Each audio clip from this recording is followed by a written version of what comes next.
for launch.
Hello, how you doing?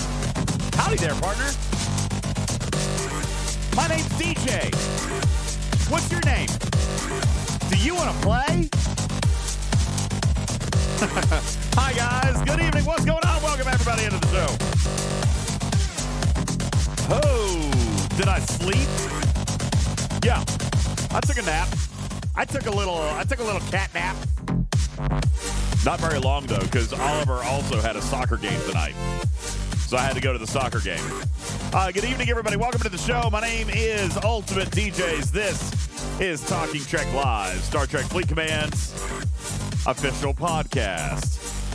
That does not sound right, Caledon. He says you sound like you're calling for prey from an ice cream truck. God, I can't read.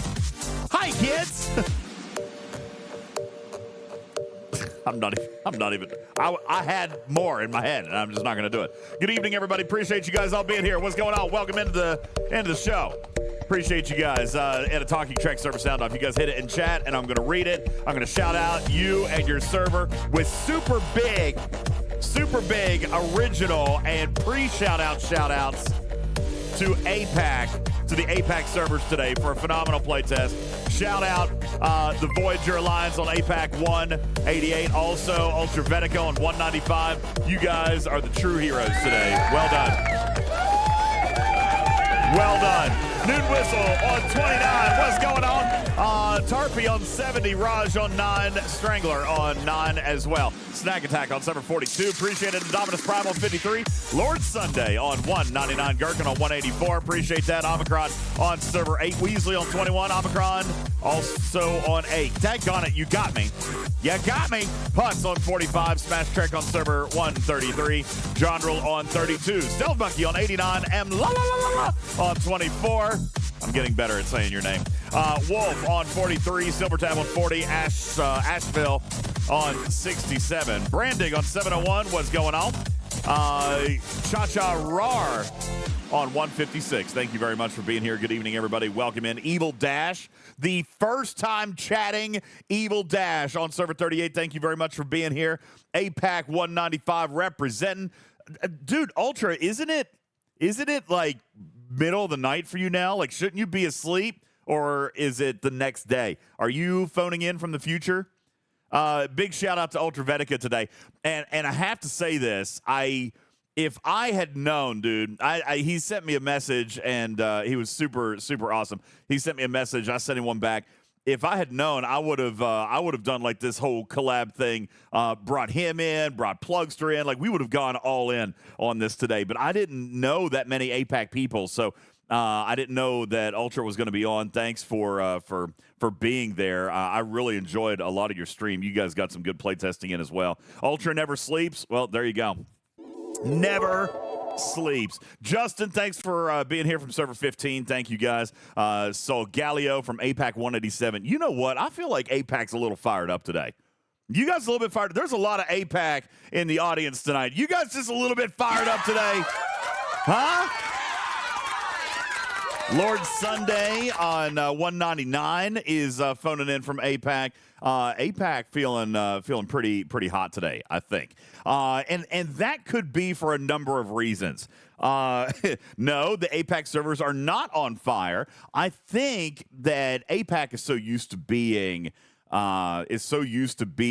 the guinea pigs. They're so used to stuff breaking on them that when something actually works, then they probably are feeling pretty good about stuff. Yo, what's up, Sherlock? Thank you for the 24-month resub. Jonathan Wick, Papa Smurf for the 100 kitty bitties. Hal, Shadow Wolves, Wilhelm, and Ain't in Games. Thank you guys for the resubs on the channel. Enmy says, listen, DJ, the APAC servers were indeed on fire 2 days ago. I was reverted to Ops 1, and yes, I know that happened. But I know, that's right. Normally, you guys get the short end of the stick. But today, I actually felt like it went a little bit better. And we're going to talk a lot about that. We're also going to talk about the Vindicator tonight and what we know about the refinery, the announcement that Hammy made after great prodding from the content and content creator and moderator community at releasing information. And, you know, I did see this. I felt like this was slightly unfair, the community response to them putting that information out and then relaunching the pack. We're going to talk a little bit about that and why that was not a bad thing. So we've got a lot to really cover tonight. Asheville, thank you for the 6-month resub. Appreciate that. Sherlock Holmes for the 24 months. And you guys kicking off a hype train?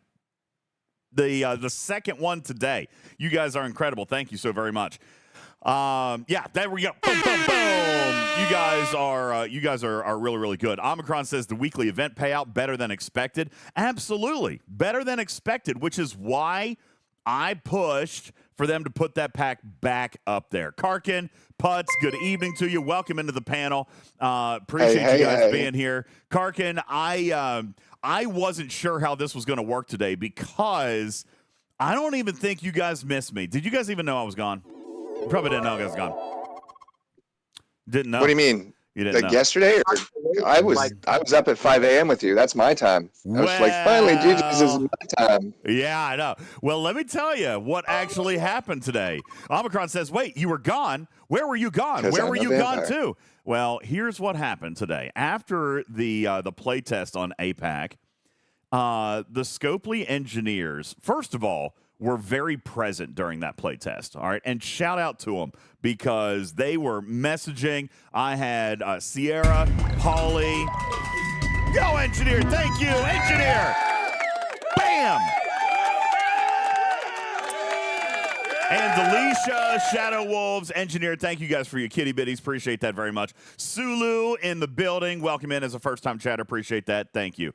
Mud says, new Twitch, who dis? Hi. Hi, kids. My name is DJs. Do you want to play? I feel like I could be a good guy doll. Every time you yell, hey, kids, I think you're going to rip into an Eminem's rap or something. Kid, you want to stick 9-inch nails through each one of my eyelids? That's what I was thinking, but I wasn't going to go that far with it. Have I heard if Griffin is doing okay? Yes, Griffin is good. As a matter of fact, he is doing well. He actually is going to be on the show this evening. He's running a little bit late, as I'm sure you can imagine. He's been dealing with a lot of stuff today. But actually, he texted me several hours ago. I'll just read you a little bit from Griffin. I had texted him several times because I was worried. He says, I'm alive. Power was out for 13 hours. Just came back on. This was a message from earlier today around 1 o'clock in the afternoon. Power just came back on. Some minor house damage. I've lost one window. Not bad for 120 mile an hour winds. So, got to be honest, he probably is fortunate. When we have looked at some of the videos and some of the destruction and devastation from Florida, it's absolutely mind-boggling. Like this was two crazy storms right back to back. And it's mind-blowing. Like, and I know that they didn't hit the exact same region. Helen came through last week, literally 1 week ago, guys. Uh-oh, what's wrong with the camera? I see that. I'm lagging. Hold on, let me turn this off. Give me a sec. I'll turn that off. I'm going to reboot it. You know what? I've been on for so long today. I should probably, let's see. That should not still be working. That camera should not still be on. Hang on. I'm going to see. Oh, man. Not good. All right, I'm going to try to switch cameras. Hang on. I'm trying to switch cameras. Let me go into studio mode, and then I'll reboot this software. Hang on. Yeah, see that. Honestly, what I should have done is I probably should have rebooted my PC before I started the show tonight because I've been very busy on it. I've recorded so much and streamed so much and done just a ton of stuff today. Okay. This is full screen cam.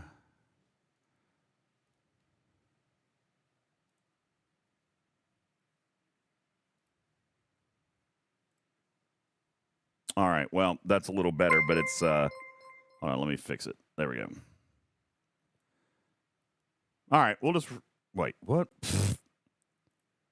What? That's not right.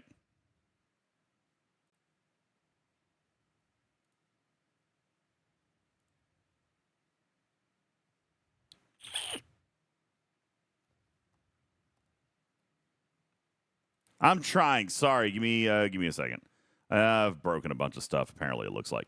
Anyway, listen. I'm sorry. I'll trim this out of the podcast. I don't know. Just give me a second. I'm trying to fix it. I'm trying to fix it!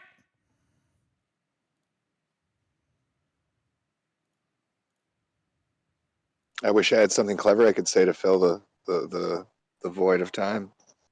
Some kind of anecdote of information. I got nothing. Just gonna sit here and ramble on for you, DJs. I'll do that for you. Let's keep going there, buddy. I'm trying. I went golfing today. Oh, really? That was fun. Yeah, it was a good time. Uh-huh. A little cold. Found it. Found it? Good. Found it good. Did you have to wash off the snow off the green before you could putt? I mean, you're in Canada. That's why we use colored balls, not those white ones. All right. And like a ball grabber, we each carry a shovel in case it goes into the deep snow. Nice. You're allowed to knock it out. There you go. Wait, do you actually have snow? You don't have snow. No, we don't have snow. Oh, okay, not just right checking. now. Just making sure. Yeah. So okay. Phew, good thing. I got a second camera set up in here. Goodness gracious. That one just kind of went on the Fritz Blitz there for a second. All right. So marker in the podcast. Anywho, what was I even saying? You guys are messing with me with my lag, and then I kind of freaked out. You were telling us how Griffin is doing. Oh, so yeah, actually, he's doing good. What we were talking about earlier, he's such a humble guy because, same thing as like what I was kind of talking about last week. He's been through 2 hurricanes in 7 days and has suffered property damage each time, but then continues. Weren't they his first hurricanes too? Yes. It's not like he's a seasoned warrior. These were back to back, his first. Back to back, his first hurricanes as a resident of Florida. See, and he told me, he said, I'd still rather deal with the hurricanes than I would earthquakes, which is what he dealt with out in California. Dude just can't escape natural disasters. So, but he's doing all right, and of course was right out there trying to help people. He was in his community, cleaning up tree limbs and stuff like that today. Just trying to get things cleaned up in his neighborhood. He said there's trees everywhere and trash and debris. And you know what's crazy? What we were talking about was just some of the devastation, the destruction that has hit Florida in the last week because. The Hurricane Helene just a week ago, and then, Milton today. Now, they hit, I think, 2 different areas. So that, maybe is fortunate, but I'm just telling you, like, the fact that what we saw today on some of the cameras from, like, Sarasota and areas like that, just absolute crazy devastation. The water is insane. You guys were talking about the rain that Helene had dropped, like 18 inches in an hour and like 36 inches over that day. There was about 2.5 foot of rain that dropped in Sarasota, Florida last night. Not even in 24 hours. We're talking in like 10 hours. 2 feet of rain. Holy smokes. The flooding over there is just absolutely crazy. So thoughts and prayers again to all those affected. But Griffin is well, and he is going to be here in just a little bit.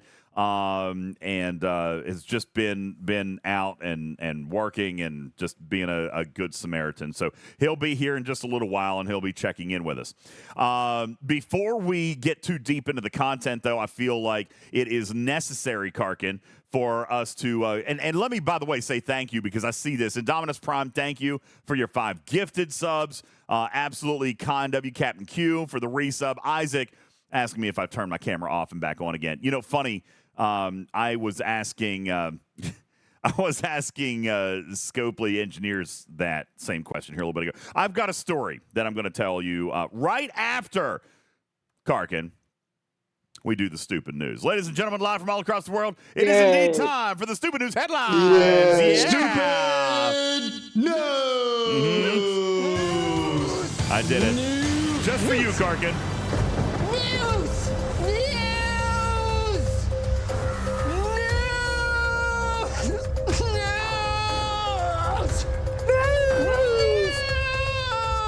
A North Carolina man won $150,000 this past week, Harkin. $150,000 from a scratch-off lottery ticket, and he said it's all thanks to a pumpkin. Yeah, most people lose $150,000, and it's because of pumpkin spice lattes. Yeah, but no, he says, I raise a few pumpkins every year, and I sell them. Someone gave me $10 for a pumpkin, and I used that to buy a lottery ticket, which is a great reminder, kids, to use every penny you earn to gamble immediately. All right? Yeah.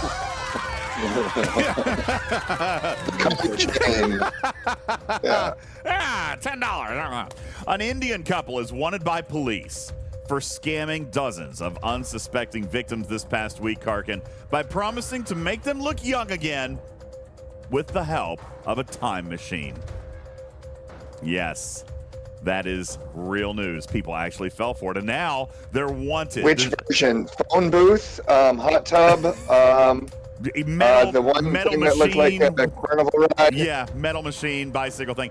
Honestly, this is actually super crazy news, but somebody, somewhere, allow me to be the messenger for you. You do not need a time machine to look young again.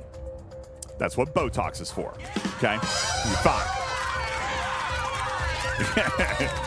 Terrifier 3 is in theaters and is now being called the goriest film of the entire franchise. For some reason, I love the Saw movies. I love the Saw movies because they're kind of, gory and deeply disturbing. For some reason, I've not watched Terrifier. How have I not known about these being a gory Halloween movie? But it's being called the goriest of the entire franchise. The movie takes place around the holidays and somehow involves more carnage than Thanksgiving dinner with your family. I know. Terrifier killer Art the Clown. Art the Clown is a hoot, but in all fairness, folks, we are tired of seeing destructive clowns. After all, we did have to deal with 2 years of Echo as community manager. I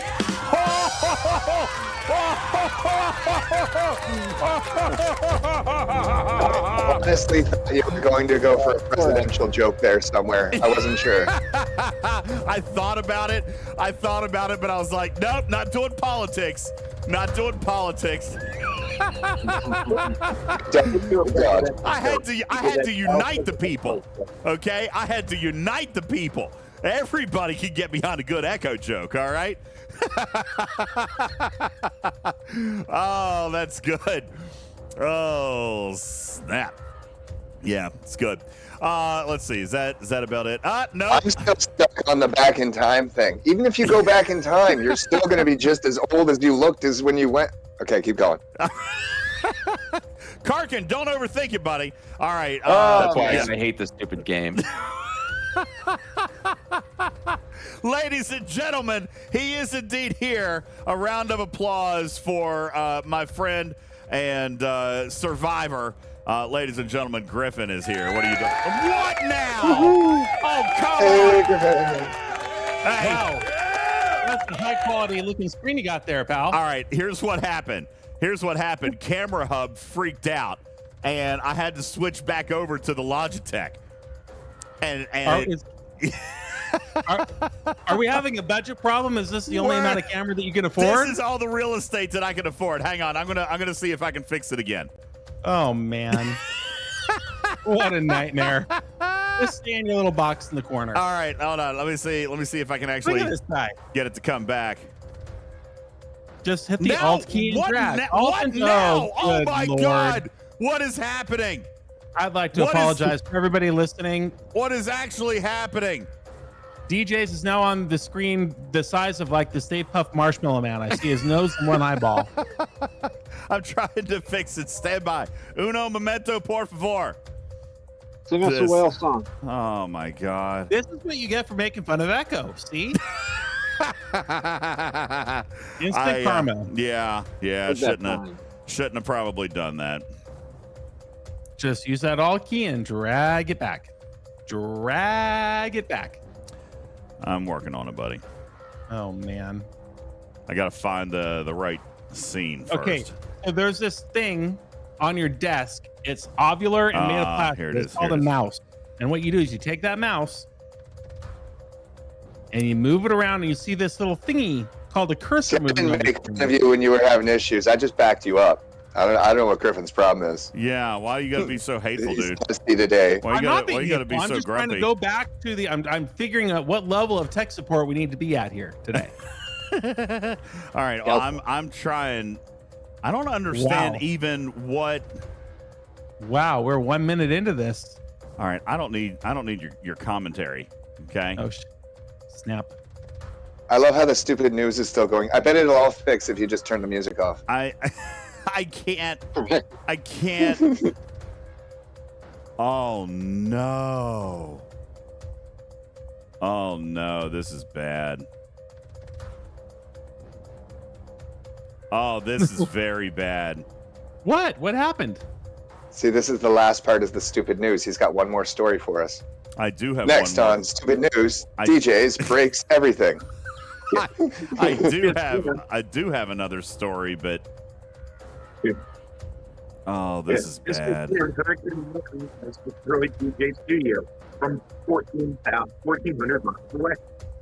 What did I do? Second casual. I literally broke every scene in here, dude.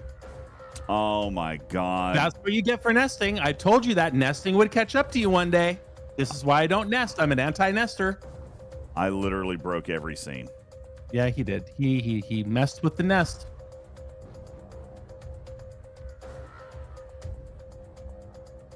In other news, online voting in Alaska's Fat Bear Week contest starts after an attack killed one contestant. Are you still drinking that Prime? Yes, I am. I have my Oh, come on!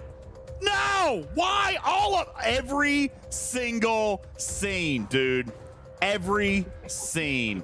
Oh my god. I guess you're gonna have to go back to your nested scene. There you go. Wow. Oh, there, you're back. All right. You figured it out, everybody.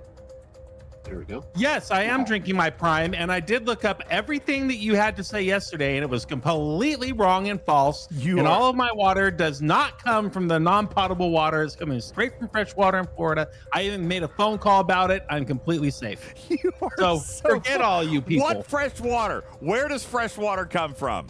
I am not talking about this with you again. The water that I drink and that comes out of my tap does not come from the sewer. So take that. Put that in your pipe and smoke it. It doesn't come straight from the sewer. You're correct. It goes through a water treatment facility first. Nope, not in Florida. Then it gets dumped into the bayou, and then it gets sucked up and used for people's tap water. Anyway, I'm sure we have more stupid news to read. And now back to your host, Ultimate DJs, with the stupid news. DJs. All right, back into sports, everybody. Sports news.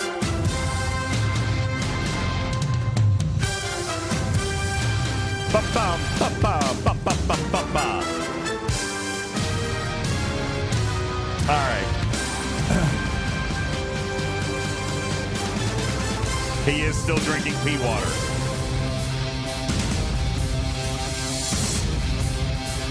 Now what?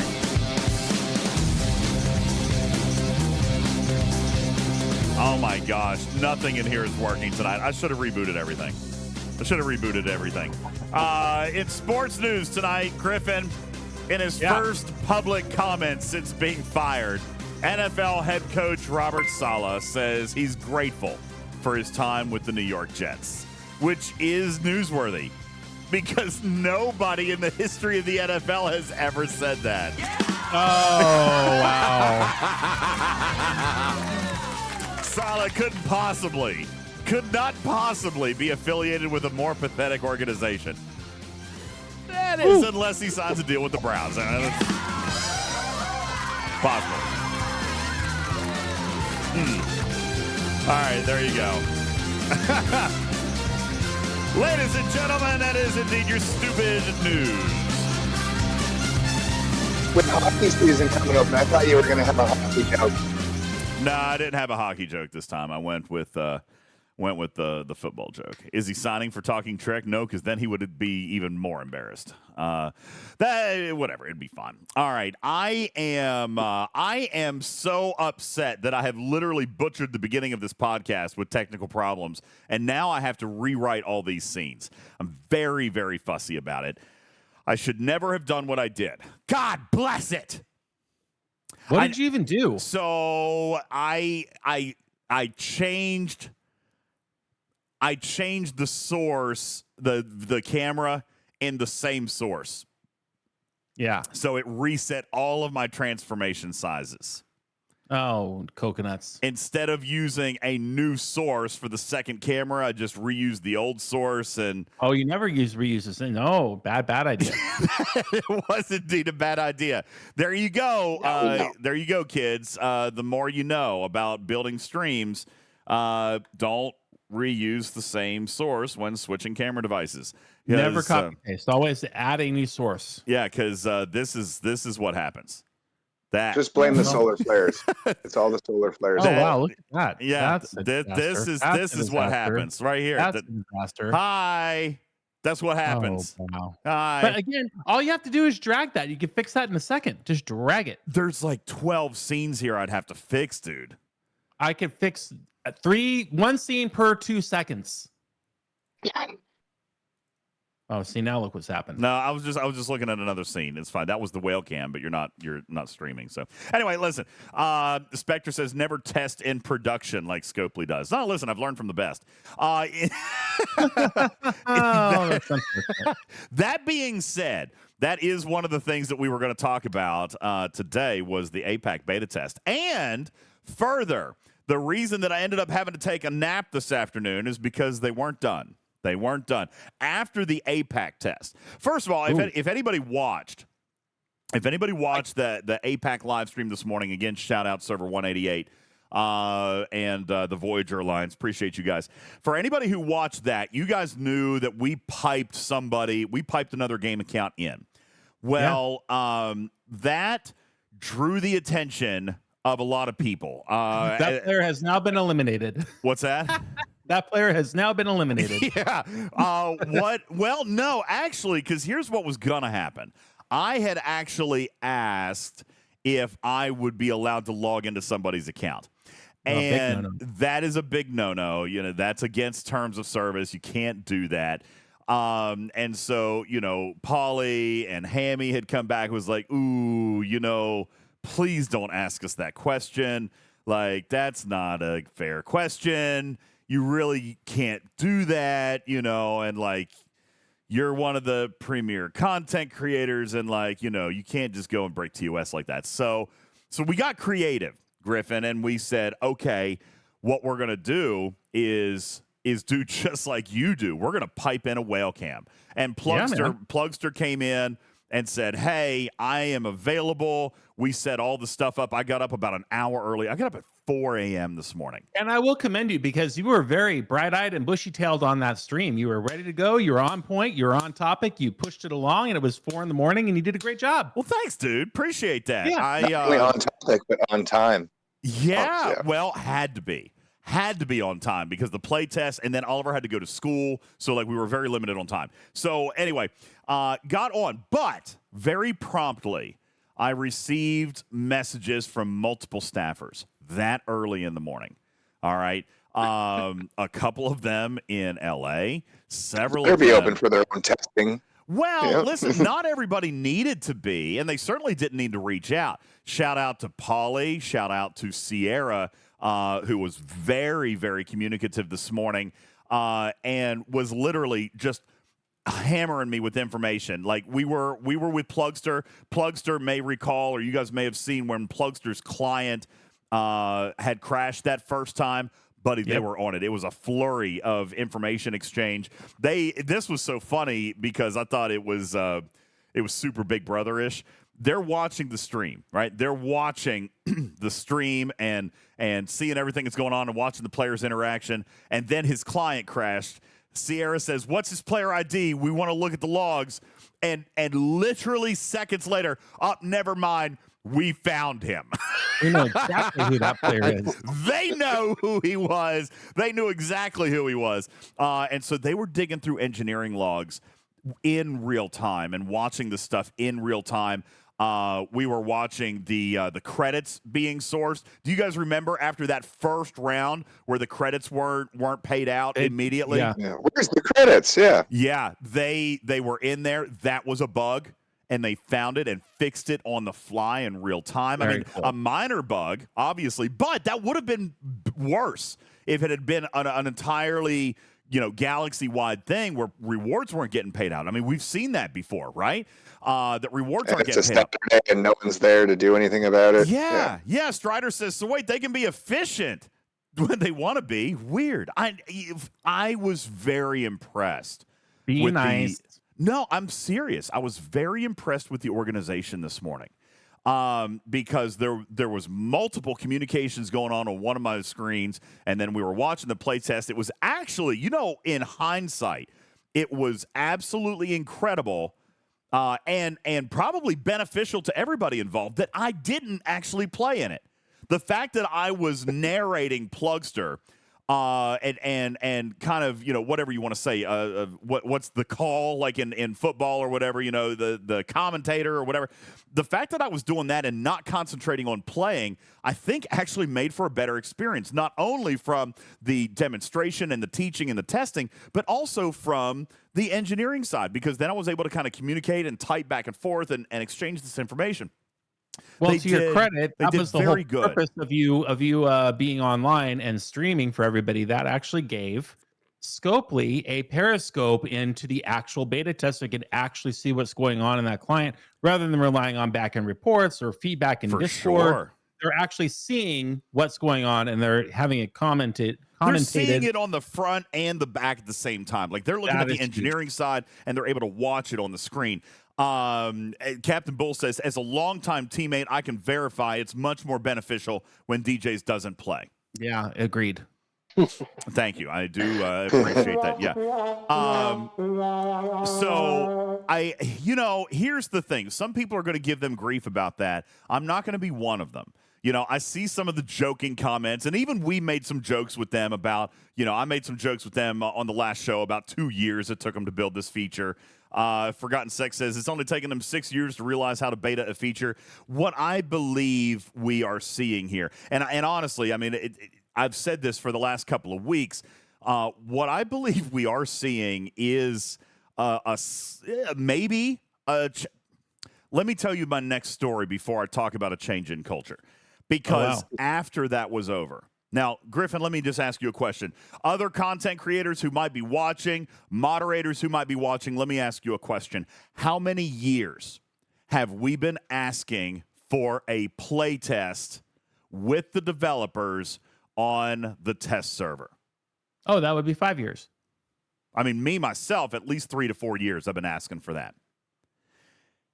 After the APEC test went off and they're communicating back and forth, big shout outs to, and I probably shouldn't acknowledge a bunch of names, but there were moderators, there were content creators, and there were a dozen developers.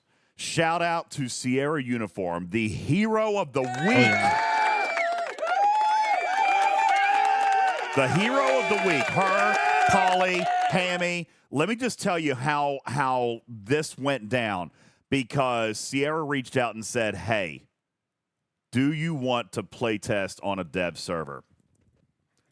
Only for the last 5 years. Let's go. So literally probably within an hour of the APAC test kind of wrapping up, we were there. Stewie says it was buckets of fun, and it was. So Stewie was there. I'm not gonna out anybody else who might have been there, but Stewie coming out and saying he was there. Stewie, we were there. They gave us, like, this was a weird, we had never experienced this before. And Scopely themselves have said, we've never done this because we were worried. As a matter of fact, Stewie, I believe the comment from Sierra after we were done was this. This was a bumpy experience because we did have a couple of problems getting us onto a test server. That's why I was joking, Karkin. Did you even know I was gone? I'm going to say no. No, I didn't. No, didn't know what happened. Did you know I was gone? No, you didn't know I was gone.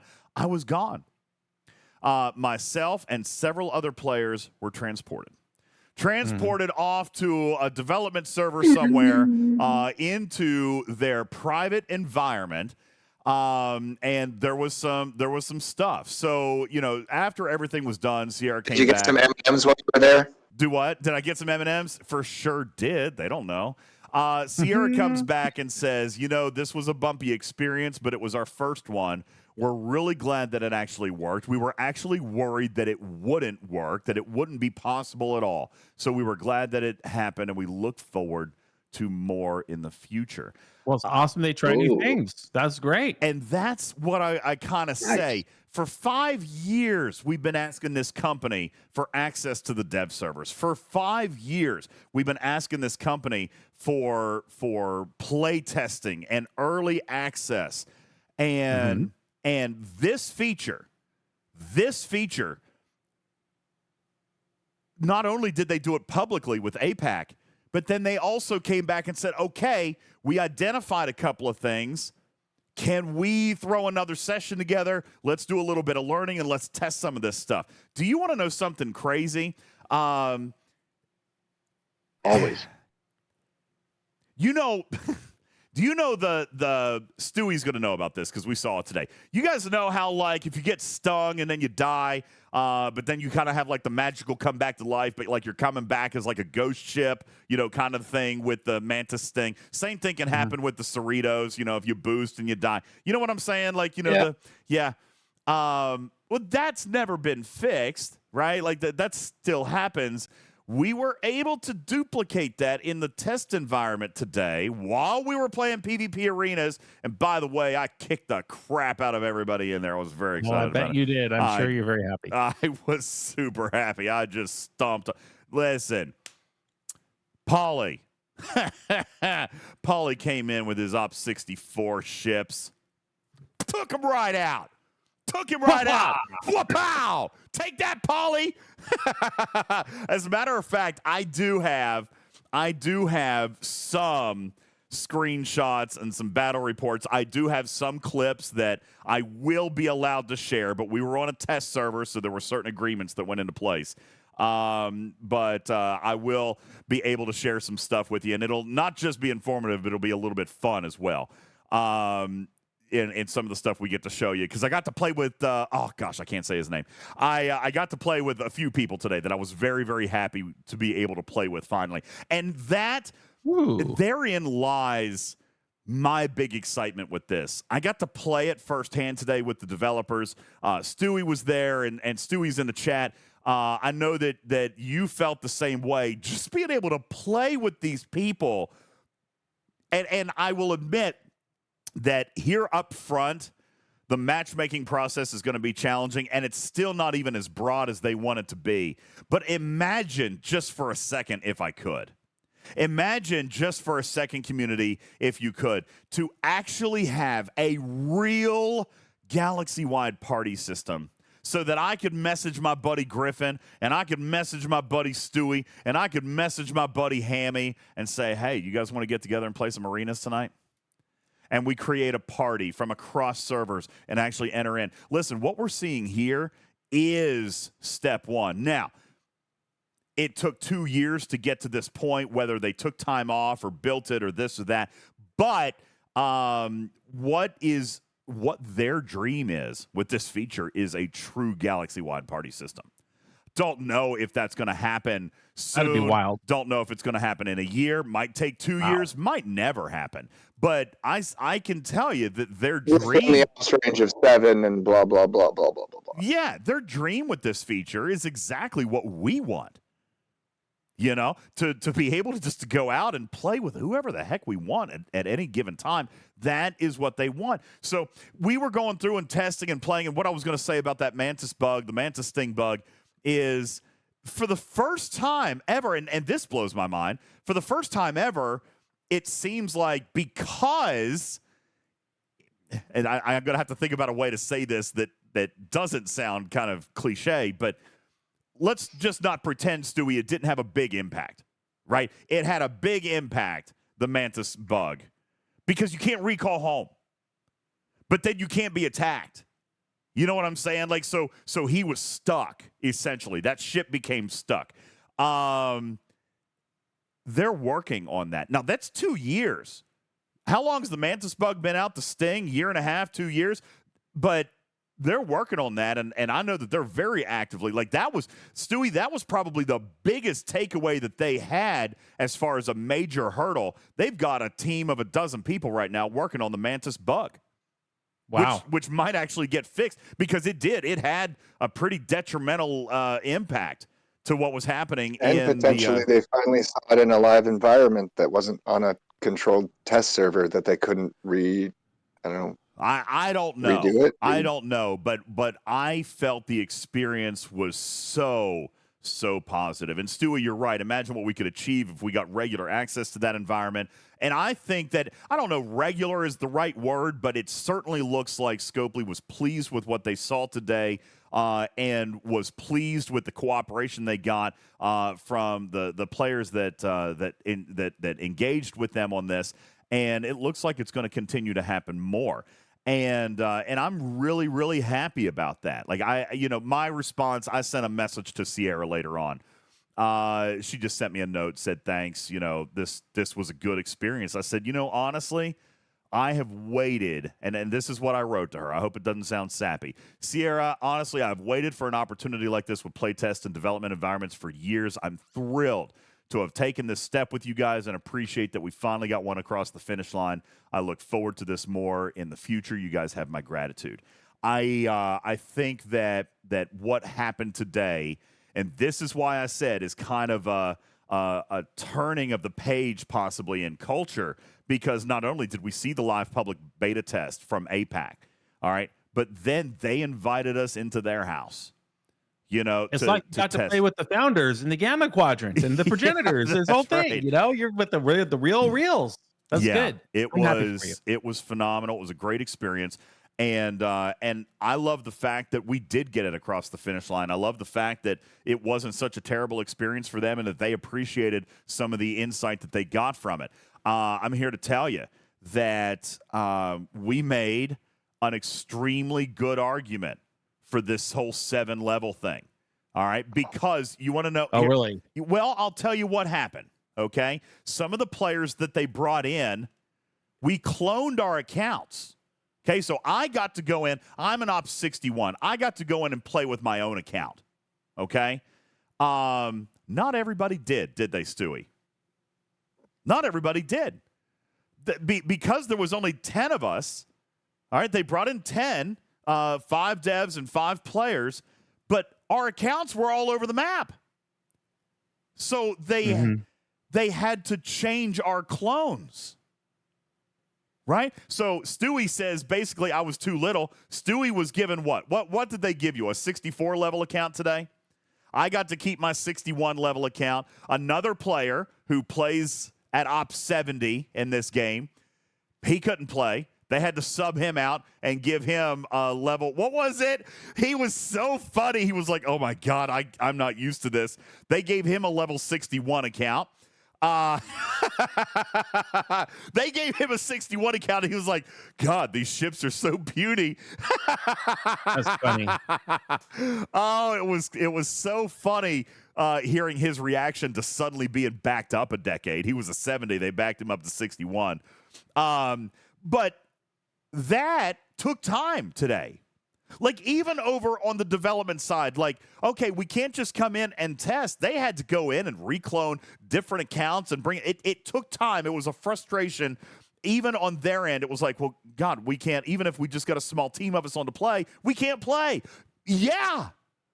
Was that something that they walked into the room knowing was going to happen, or did they discover that problem in real time and say, okay, well, this is what we'll do. We'll clone people around? No.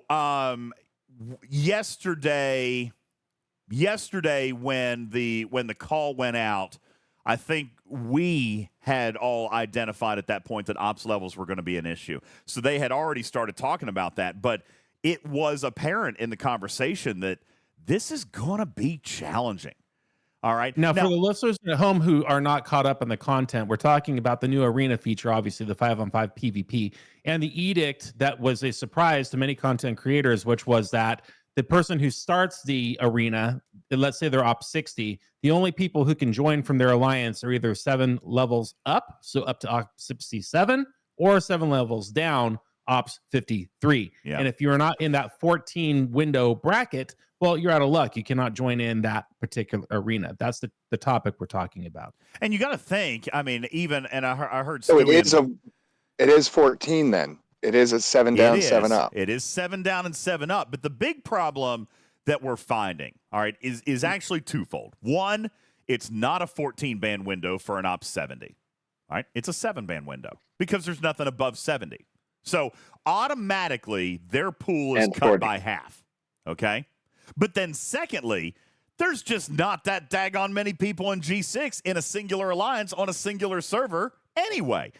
I saw Doc had mentioned this in developer chat a couple of days ago. He's like, listen, it's kind of hard for you guys to stand on the logic that there's enough G6 players within 7 levels to be able to successfully run this feature within an alliance, within a server, within the same time period, yet you say that there's not enough players for there to be normal solo leaderboard brackets. Like, which is which?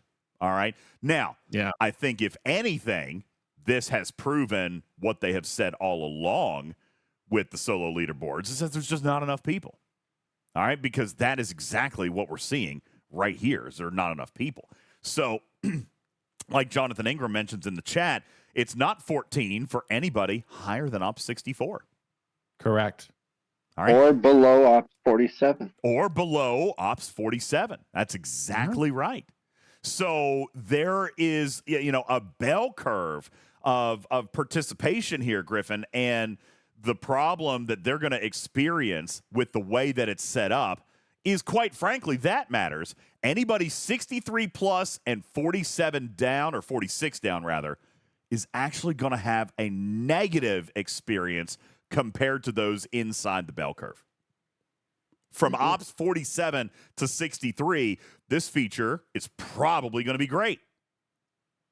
All right. So, and Retrieving points out, says arenas are the equivalent of flash events. Plenty of G6 players just not on at the same time for 10 minutes.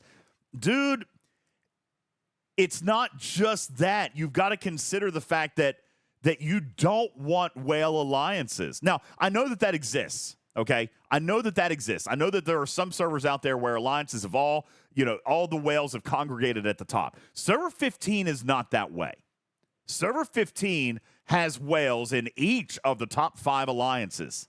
All right, I have a player in my alliance who cannot actually play.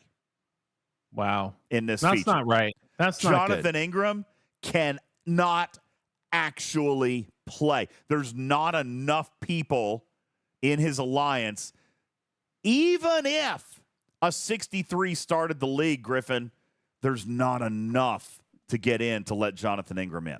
And these are your most active, most involved players. Biggest spenders. They're going to lead the charge, but then you lock them out. So I'm telling you, that's going to change. There's no way that's going to stay 7 up, 7 down. There's no way. I can't imagine that it's going to. But there's also, what do you do to fix it? Because here's the initial reaction is remove the 7 up, 7 down, or make it 14 up, 14. But now you're getting into some crazy PvP. Let the 70s go 3-on-3. Well, that could be an option. Reduce the teams to 3-on-3. The other thing would be to remove some of the banding or expand the banding a little bit. Another thing that you could look at doing is just removing the alliance requirement and allowing it to be a wave defense mechanic, which is my personal vote. But even then, you've got a little bit of feasibility problem because, Stewie, did we or did we not today have it's a very busy 10 minutes. All right. It's an extremely busy 10 minutes. And I'll tell you, I tested one. I think I can say this. I tested one not only with the community mod, but also without the community mod. And you don't realize how used to that you've gotten. Okay. You really, like, for those of you on PC, you really don't realize how used to that you've gotten. The experience is So it different. gives you an advantage doing one way or the other, an unfair advantage. I mean, listen. I wouldn't say that. I no. think PC players are going to have an advantage over mobile players no matter how you put it.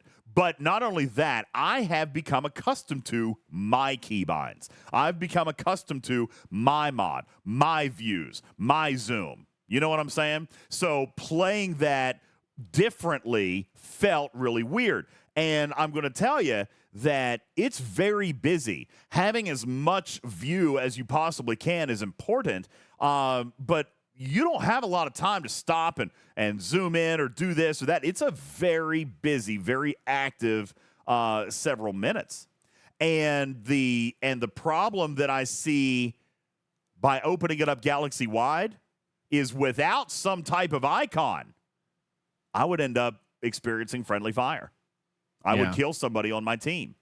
The nice thing about the way it was when we played it today is that the enemies were blue, your allies were purple. You know, so you knew who you had to chase. You knew the armadas that you had to get to. Because, Stewie, tell me that I'm not wrong here. There was so much happening in that test. With 10 active players, with 2 ships each, you have 20 ships flying around, which, by the way, Couldn't they easily have the incursion donut effect? I don't know what's easy and what's not, to be perfectly honest with you. You know, one of the suggestions today was, you know, to create a public party system with a password so you could, you know, send somebody your screen name and then a password to join their party. And I'm just like, holy smokes, we're talking about rewriting the entire matchmaking software here. So I don't think things like that. I don't know what is possible. But see, here's the thing, Lobot. You say do the same thing as Waves, but in Waves, there's no friendly fire. Okay? Right. But in this feature, it's all about PvP. So I don't know how complicated it would be to go in and code that your own party can't be targeted, even though there's blues and purples. I don't know the complexity of that. So that's a concern that Scopely aired to me today when I said open it up like Waves. Then somebody else said, well, make the banding bigger. But then you're going to end up with Ops 70s playing against Ops 40s. You know, and so there's a little bit of risk there. Then you take a look at making it galaxy-wide or I mean, there's beyond the alliance. Beyond the alliance. There's problems with any of these 3 solutions, which is probably why they landed where they did. But it's not going to work this way simply because you've got players prohibited from participating. So what we've got to do is find the solution that provides the least amount of evils. All right? Yeah, it's going to be probably 10 up, 10 down. That would be my vote. 10 up, 10 down. If I'm being honest with you, and I don't know how Scopely feels about this, me personally, I think I'd prefer to drop it to 3-on-3. Ooh. You know? I think I would prefer to drop it down to 3-on-3. Because it was a lot to watch. It's a very chaotic 10 minutes. There's absolutely no doubt about that. There's so much. A, you've got 2 ships to worry about yourself. Yeah. B, there's so much going on at the same time.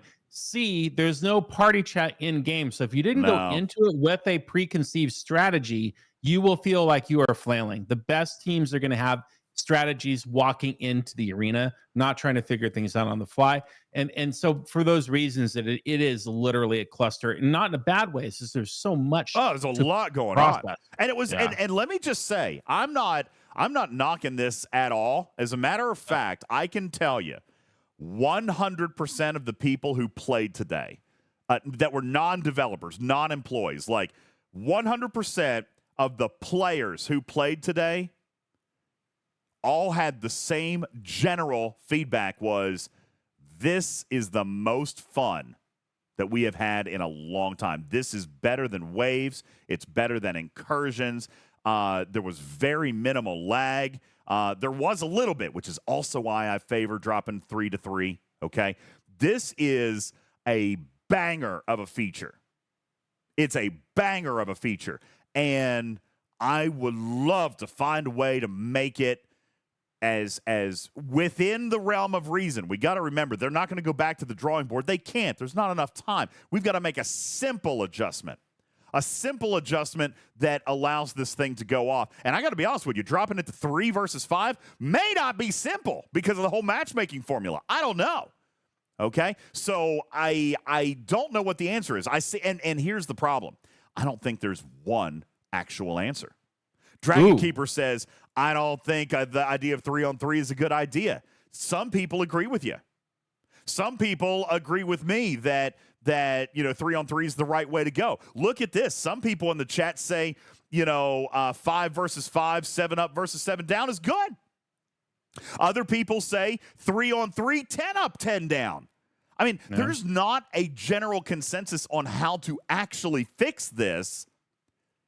What I think we need to do is be very, very careful with Scopely and really very carefully look at all of these scenarios to see which one is going to result in the best experience for everybody involved, including 46 and down and 63 and up.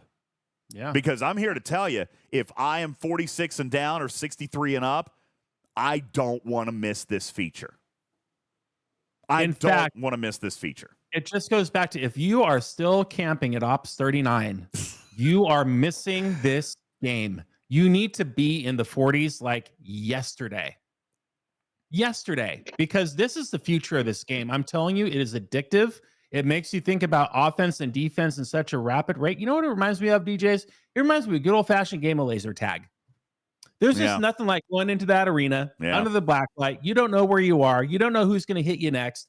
And you're trying to go and hit that headquarter. And that's exactly what this sort of arena game is like. In fact, it's ironic that it's called an arena. Yeah. It really makes you think. And in your playtesting today, you learned some additional things that make it even better. Like, for example, swapping out ship number 3 and having your whole fleet ready with these ship and crew A, B, C, D, E to switch or change quickly. Just things like that. That's brilliant game design. So I want to read a couple of comments from the I chat. have a whole strategy planned out. Yeah. As a matter of fact, that's going to be my comment to Galileo. All right. They write 7 up, 7 down is too much. You're turning off the mid-level players being smashed. And you know what? Ordinarily, I would agree with you. But we had 2 G4 players who played in the test with me today on the dev server. And they had a very lively conversation about PvP in this experience. You know how in a wave they have a job, right? No, they couldn't play as G4 players, Spectre. They had to play with a higher account. They had to play with a higher account just because of the banding and the issue that I explained earlier. But they still had the mentality of a small player. Like, you saw them when they went in there, they avoided. They didn't come and attack me, Spectre. They were, okay? You say they weren't G4 players, but they totally were because they played like G4 players. Right? You can tell. You could tell. They played like G4 players. Griffin, thanks, dude. Thanks, man. Yeah, I just saw the uneven number up there. I had to Guys, what I'm going to point out, and I didn't reset the stream goal because those came in this morning. So I do want to remind you, Beat the Torpedo is on the docket for today. Griffin just finished off the daily sub goal. I left him because technically we're in the same day, right? Technically we're in the same day, so I left him. I thought that would be fair. Griffin just finished off the 100 subs. So you guys are 1 out of 2 away from being able to play Beat the Torpedo. And I'm going to I had a great conversation with Sierra. So while it's not quite 100% official, I feel comfortable in saying tonight, if we hit all 3 stream goals, then not only will I put $200 into the Torpedo, but I will allow someone to play Beat the Torpedo tonight for 1,000 rare materials or ship parts. Yes, I will. No way. You pulled that off? That's amazing. Wow. I will be prepared to do that tonight. It's not technically official yet, but the conversation went well, and I'll ask forgiveness if it doesn't actually get approved. All right. Perfect. Yeah. Like always. What else? Yeah, it'll be fine. It'll be fine. Listen, I did a lot of good work with them today. If I ask for a favor, it's going to look bad if they're like, "Oh, bud, I don't know." Well, basically, you opened up an entire beta test house for completely no money for them, where they got to watch players engage and get real-time immediate feedback with commentary. Yeah. That's thousands of dollars worth of value for them. It really was a very, very good day. That being said, Galileo, let me come back. I want to address your comment before we take our first break, okay? We're in ads? Unbelievable. God, Twitch, why?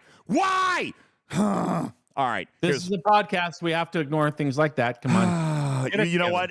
You're right. No, it's actually a podcast, and you're right. We can't ignore things like this. So very quickly, folks, we are going to take a very quick break for our podcast sponsors as well, because they still exist. So we've got to take a very quick break. When we come back, I'm going to respond to Galeo's comment about the middle players getting smashed and what our G4 mentality players responded with today during the playtest. It'll all come up right after this. My name is Ultimate DJs. This is Talking Trek Live, Star Trek Fleet Command's official podcast with exclusive arena PvP tournament information on the other side of this break. Don't go anywhere. This portion of the show brought to you by crazybunch.org. Are you old like Bubba Joe and get tired playing video games? Surtail has a solution for your health and wellness needs, especially while gaming. You could try an energy gummy for those long incursion events, or just to keep yourself conscious while you're doing all that mining. Surtail is an independent distributor of all aerial products you'll need to improve your gaming experience. Message Surtail on Discord or visit crazybunch.org for more information. Yo, what's up, Commanders? Great news about PvPtarget.com. You've known for a while that it exists and has some great reference tools regarding PvP banding and common crew loadouts, but they've recently launched brand new tools on the site, including a brand new cargo calculator page as well. This isn't your typical max cargo style calculator, but a brand new, unique tool that identifies the timer until you go over cargo. The game timer might tell you how long to zero the node, but how long until your miner is at risk? You can find out now by using the brand spanking new cargo calculator at pvptarget.com. Today's show brought to you in part by the Musgrove Trial Firm in Georgia. Have you suffered personal injury in Georgia? You need a buddy. Give Buddy at the Musgrove Trial Firm a call, 678-226-1994, or visit them online at musgrovetrialfirm.com. Американская фирма Transceptor Technology приступила к производству компьютеров «Персональный спутник».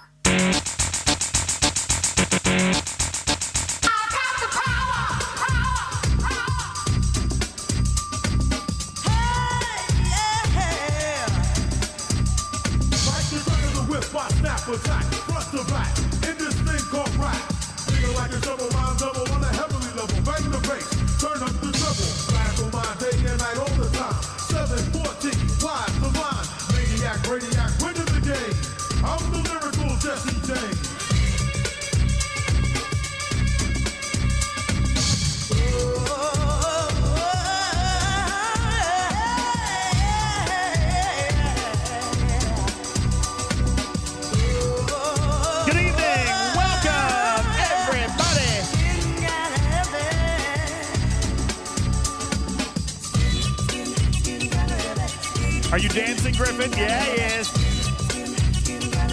Yeah. Good evening, everybody. Welcome back into the show. My name is Ultimate DJs. This is Talking Trek Live, Star Trek Fleet Command's official podcast. And snap!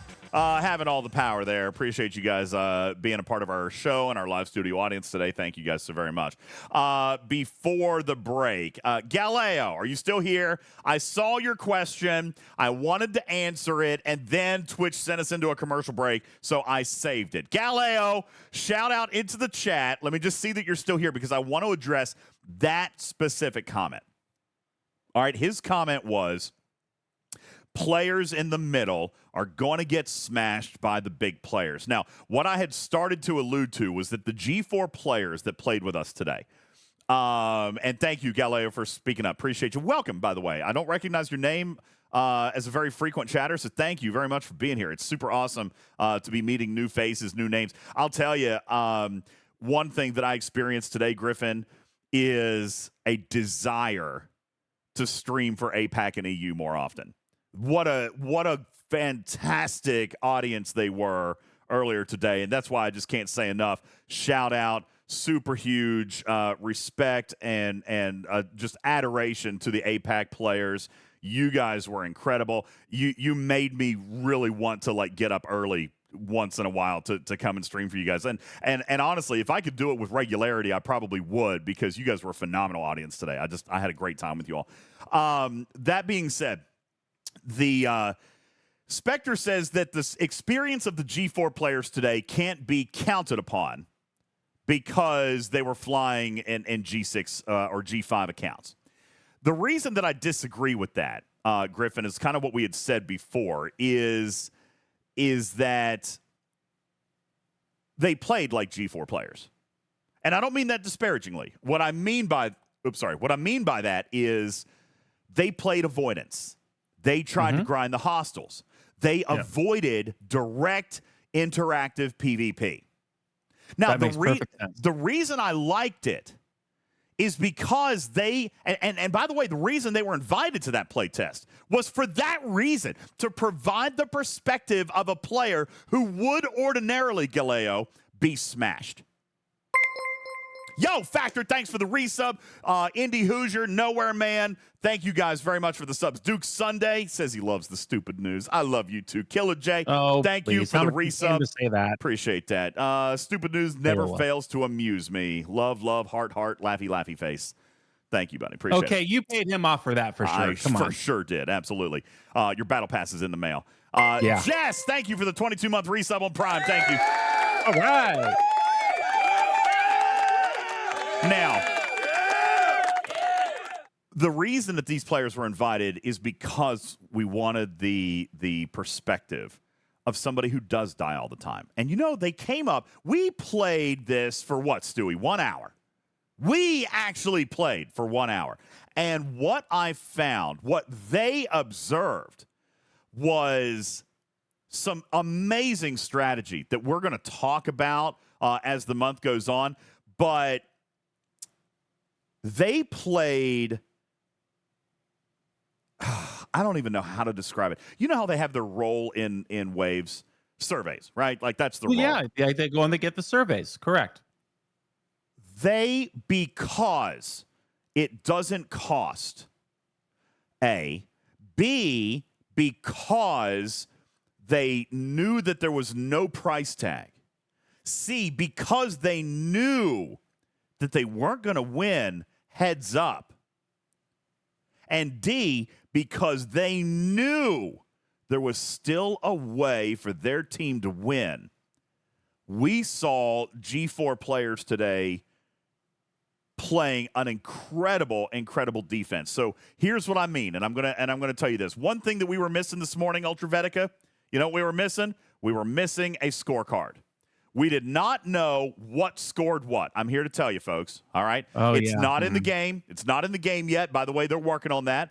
They said that was a simple oversight. Yeah, not real. There's nowhere that shows the points. They're probably it's a simple oversight. Simple oversight, but easily fixed. I think they're going to add it to the info button. Here you go. Arena Freighters, 1 point. Arena Cruisers, 3 points. PvP, 5 points. To win. Yeah, PvP win, 5 points. Solo Armada, 25 points. Oh, wow. With the 1 minute timer? 30-second timer. 30-second timer. Wow. And the Group Armada with a 90-second timer, 300 points. Holy Now, frittata. Now, one thing that we were curious about this morning, shout out Ham, shout out Ultravetica, shout out Plugster. One thing that we couldn't figure out is this new sort of scoring mechanic, Griffin, in which it didn't matter how many people were in the Armada.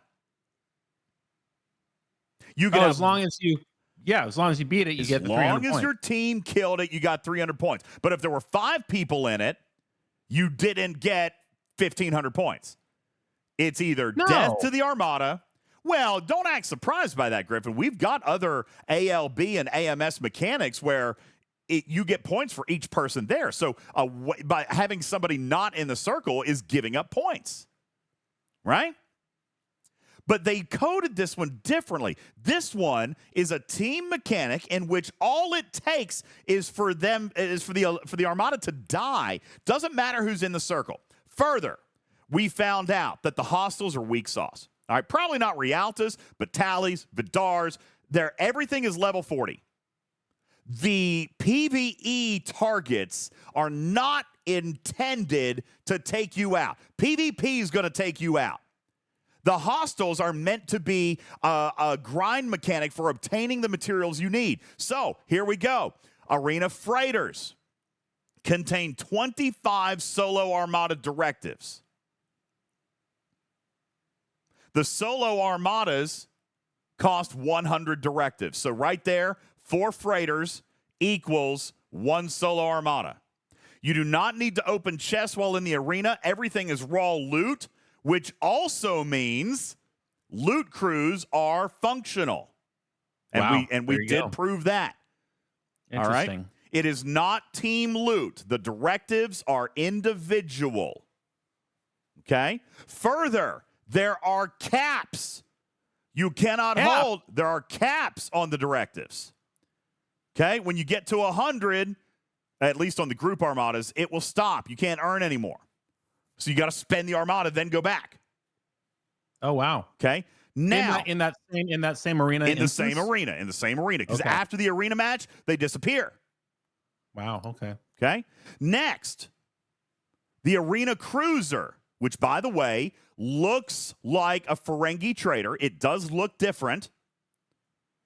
The cruiser gives 100 solo directives. So it's the loot goblin. If you happen to find a cruiser, 1 hostile will equal 1 solo. Wow.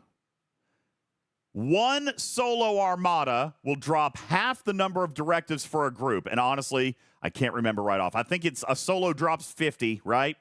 Yeah. And then the group costs 100. So I can't remember the numbers right off. There's a lot of numbers coming at me today. So I believe that the solos drop 50 and the groups cost 100. They have a 90-second timer. Contrary to our original thought, directive speed-ups do not function here. So you ask, can an armada be stolen? Yes, but not in the way you think. You can plant a pin against that armada, but you're going to have to defend or prevent them from killing it first because the speed-up doesn't work. Okay? So you're going to have to do it the old-fashioned way. Before Armada speed-ups came out, you're going to have to actually kill the leader. Okay? And that's probably why the speed-ups doesn't work, because that makes sense in this format. Probably also why the cloaking doesn't work, to be honest with you. Yes, I completely agree. I was not mad about the cloaking. I'm happy the cloaking is not there. I mean, I see both sides of it. I really do. But regardless, that's not up for debate. They're not going to change that. So the Armada speed-ups don't work. So the typical formula would be 4 freighters to 1 solo, or 8 freighters to 2 solos to 1 group. Yeah. Or 1 cruiser to 1 solo, or 2 cruisers to 2 solos to 1 group, et cetera, okay? That's the way the math works. Now, because the group armada is worth 300 PvE kills, because it's worth 12 solos, because the point value is so heavy on the groups. You want to know what our G4s did today? They formed a perimeter. Once we determined, hang on, Putz. Once we determined that it didn't matter how many players were in the circle, guess what they did? They protected the king. They protected the Armada leader. They wanted to save those directives because they can't be sniped. The only way you don't get those points is if the leader's not in the circle. So you know what they did? They just smashed, suicided into anything that approached their circle. And they got repaired for free, no resources lost. And by the way, at that point, didn't even matter what ship they flew. As a matter of fact, a lot of them loaded up speed crews, and that's what they were rolling around with. Because they knew in PvP they were not going to go head-to-head, so they loaded speed crews on their fastest ships, Protectors, Tallies, Voyagers. They loaded speed crews so that they could protect their circle. Further, you're right, Divine, group armadas and even solos, depending on your position, can be launched from your home system. What? Because there's no fog of war. So you can time out your arrival in the circle. Again, just like the golden days. Oh, wow. No way. So you're in your corner in your home base off to the left or the right. You start the solo or the group, but you stay in your home system until just the right time, and then you finally go in and hit the armada? Well, you could, but if you get held up, if somebody attacks you, if you get intercepted, you don't make it to the armada. I'm telling you, there's so much strategy associated with this arena mechanic. There is. There are a million different ways to play this and win. Now, Retrieving says, so the PvP arena event isn't a PvP arena, it's an Armada event. I don't want to go that far as to say the Armadas score the most points, but it's absolutely a PvP event. It's a prevent mechanic. Like, for the first time in the game, we've always had events around scoring. We've always had events around offensive points. The game and ROE and players and servers and councils and senates have always prevented the prevent mechanic. Not here. This is Scopely's first and probably best attempt at an actual prevent mechanic, and it's brilliant. So no, I don't. You get the most They had points. something pretty close when they did the old events that were in the system. They had the armadas you could do, kill the hostiles or kill PvP. It was all damage based. But having this secluded in a secondary system where it's just team based, and it's an added up to that whole thing. Yeah, Well, it's also opt-in. Isn't that something that Bubba Joe has talked about? Isn't that something that Big Country talked about 3-4 years ago? It's opt-in. You have to transport yourself to another game world in order to play. You are clearly saying, I want to play. You know? And not only that, Retrieving says, okay, let me rephrase. The PvP arena zone is King of the Hill, not Battle Zone. Yes. Yes. It's King of the Hill. Absolutely. Because the group Armada, which, by the way, we've asked for King of the Hill for a very long time, so I'm not upset about that. But the group Armada is worth so many points that it will win the match.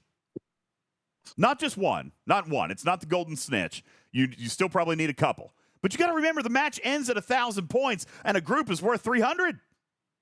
Or in a very well-defended and contested game, there may never be a successful group armada that goes off. Exactly, which then provides that the solo armadas are valuable, the PvE is valuable, the PvP is valuable. It's all valuable. Every score that I saw today was within, okay, Stewie, when we played with the developers, we pretty much stomped them. All right, it was awesome, an awesome victory. But, you know, when we were watching Plugster this morning play, almost every round that he had came within 100 points.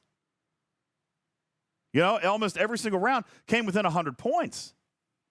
So everything is going to matter. And you know what? That group Armada that got blocked, or a couple of those solos that got blocked, those could be the difference when you're talking 1,000 points.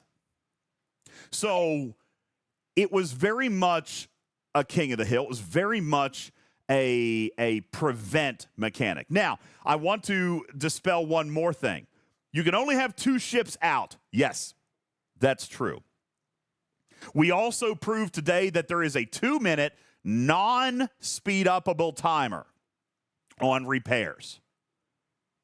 So, DJ, what you're saying is if a ship dies, I have to sit there for 2 minutes, and if my second ship dies, I'm sitting there for 4 minutes, and I can't do anything? No. Load up and have multiple ships ready to go, because what we found, Griffin, is that when one ship dies, you start that repair. Yes, that ship is stuck for 2 minutes, but guess what? Ship number 3 can go. And another amazing benefit to strategizing in advance. Absolutely. And really going back into and reevaluating what you have for your saved officer loadouts. Oh, yeah. So you can bam, bam, bam, bam, bam, all the way through 5 or 6 until your first 1 or 2 recycle. That's right. And that's great. And before you guys go in, before you go in, you've got 5 or 6 ships ready to go. Now, Marias points out you could have 6 ships and die in 30 seconds and still be stuck for a minute waiting for repairs. That's possible. Probably not likely. Okay, but possible. Agreed. You know why I say it's not likely? Because you can also choose your entry point. You can see in the system. There's no fog of war. So you can go up to the top. You can go to the bottom. You can see where the enemies are and come in at a place where you can avoid. Grab some hostiles.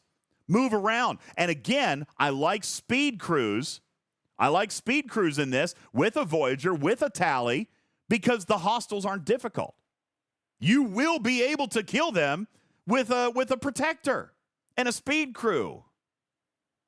Or again, strategize and be sneaky and smart about it and land right in front of that loot goblin and immediately be able to start a That's group right. armada. Be watching for the loot goblins. The solo armada timer is only 30 seconds. All you have to do is be in that circle at one point. Listen, this is also probably not a super common known thing. Everyone says you got to be in the circle 10 seconds before. You know when that's not exactly true? You have to be in the circle outside of 10 seconds and still to be registered in the armada, to officially join it. You know what I'm talking about? You have to be in the armada joined outside of the 10 seconds for it to be counted. Is that correct? Yes. But if you start that solo and you're right next to it and you join it and you are there, you got 25 seconds left on the timer, you are still susceptible. You can still be attacked all the way down to 10 seconds. So run around, keep running, and then get back to the circle and idle with about 11 to 12 seconds left, even 10 seconds if you're feeling lucky. Ooh, and become idle and stop. Well, here's what I'm going to tell you, Griffin. My observation today, and I would love to see this tested in real time, and maybe we'll do this on Twitch later. I think I observed something new today, and I might have learned something. Tell me if I'm wrong. If you join the armada, then leave, you can actually come back to the circle with less than 10 seconds because you were already joined. You just have to be idle. You have to be idle. Jonathan Ingram says that's correct. Guys, that's strategy. I did not know that. Yes, wow. That is strategy, and I don't think I think I knew about it, but I haven't needed it in so long because I use the speed ups, right? But guys, if you join a circle with 30 seconds, and then someone's coming at you, outrun them, run around, keep running. Then when your timer gets down to about 12, 13, 14 seconds, head back to your armada. It doesn't matter if you get to the circle after the 10 seconds, as long as you get idle. And you know what else cannot happen inside the 10 seconds? If you are idle, you can't be attacked. You're good. You're scot-free. That's right. So DJ, I have been sitting here listening for about 10, 15 minutes. You explain all of these strategies, and it just cracks me up. Because we've been doing this on server 45 for the past 5 years. This is common this is how we run stuff. If we're at war, we run a perimeter. We make sure that nobody hits the leader, right? Like, I can't believe this is just the stuff that you're like, oh, this is brand new. This is no. I'm not saying it's brand new. As a matter of fact, my alliance used to play this way.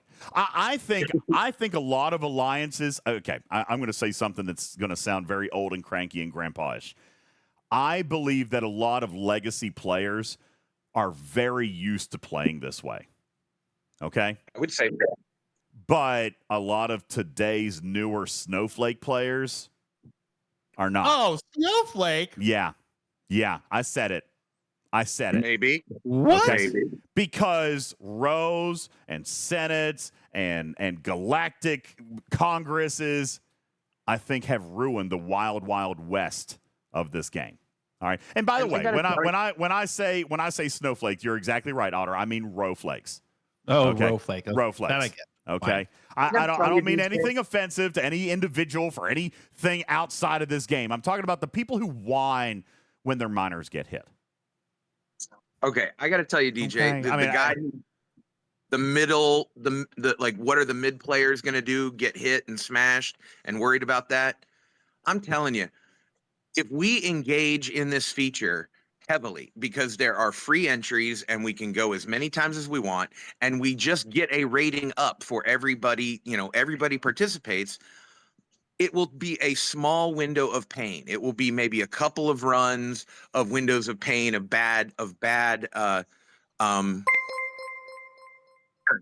But after that, it will settle down. They will have enough data to pair to where we don't need this 7 up, 7 down. I am suggesting opening it up to no limits. Let us go through the pain for a couple of times until we all build up our ratings, and then it won't be painful ever again after that. To be perfectly honest with you, you're not entirely wrong. And that was the perspective of some of the G4 players that we had today was, listen, this doesn't cost me anything, and I'm doing my part for the team. I know what my role is. Like in Waves, I know what my role is. And in here, in this arena, I know what my role is. My role is to protect the Armada leader. All right?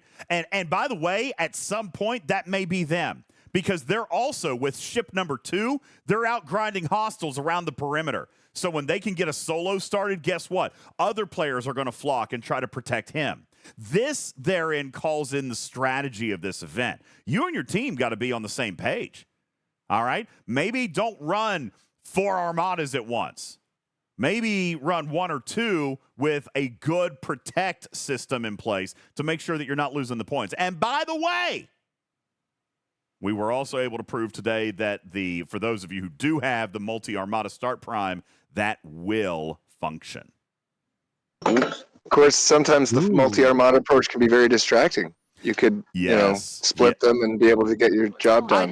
I did it. I screwed up today. I started 2 armadas, and I had 1 and 1, and then I started the other, and I sent the wrong ship, and I wasn't there to do the first one because I sent the wrong ship. Lost points. Lost points. Well, didn't lose points, but I missed out on points that I could have had because I sent the wrong ship, and I got confused with my keybinds. So, yes, by the way, Kirshara did work. It was a little bit wonky. Okay, was a little bit wonky. 7 says, you guys realize this is a phone game, right? And yes, I do. But that doesn't mean that phone games can't still have strategy. All right. When people say, it's a phone game, what they're insinuating, at least if I'm interpreting right, 7, what they're insinuating is it's a clunky experience on mobile and you can't be expected to exercise precise actions. Is that correct? That's what most people say. It's a phone game. It can't be that intricate, except it can. My son plays Call of Duty on his mobile phone. All right. I'm not suggesting that this game isn't complicated. It for sure is. But if you understand the mechanic, if you are going to formulate a strategy, what device you play on makes no bearing whatsoever. All right. Maybe it's the size of your thumbs. Maybe it's the size of your screen. That I'll give you. But it doesn't necessarily mean that the game can't be strategic on a phone. Now, 7 says communication. Sure. Communication, you know what? Scopely's done their part on that, 7, because they provided you no means with which to communicate. So you don't have to worry about chatting or talking during an arena because there's no way to do it unless you're in Discord. They've opted out for you. Yeah, they've already opted you out. All right? They've already opted you out. So do it in Discord, voice, or something like that if that's something that you would be looking at doing. But you also can communicate with your Alliance chat before you go in. Hey, guys, this is the plan. This is our strategy. This is what we're going to do. Absolutely. So I don't think it needs to be super complicated. All right. Now, Enme does say, I'm pretty sure I saw an Armada go when the leader wasn't in the circle. That is not accurate. You might have seen. Now, listen, I'm not saying that there wasn't any lag today. There was a little bit, which is also why I'm in favor of dropping it to 3 players. But no, the leader is required. The leader has to be there. Okay? The leader does have to be there. So there were some really interesting strategies, and the players that we played with today acknowledged what their role was early on. Their role is going to be to grind the hostiles, but their role is also to protect the leader. And because there was no cost to repair, they were fine with that.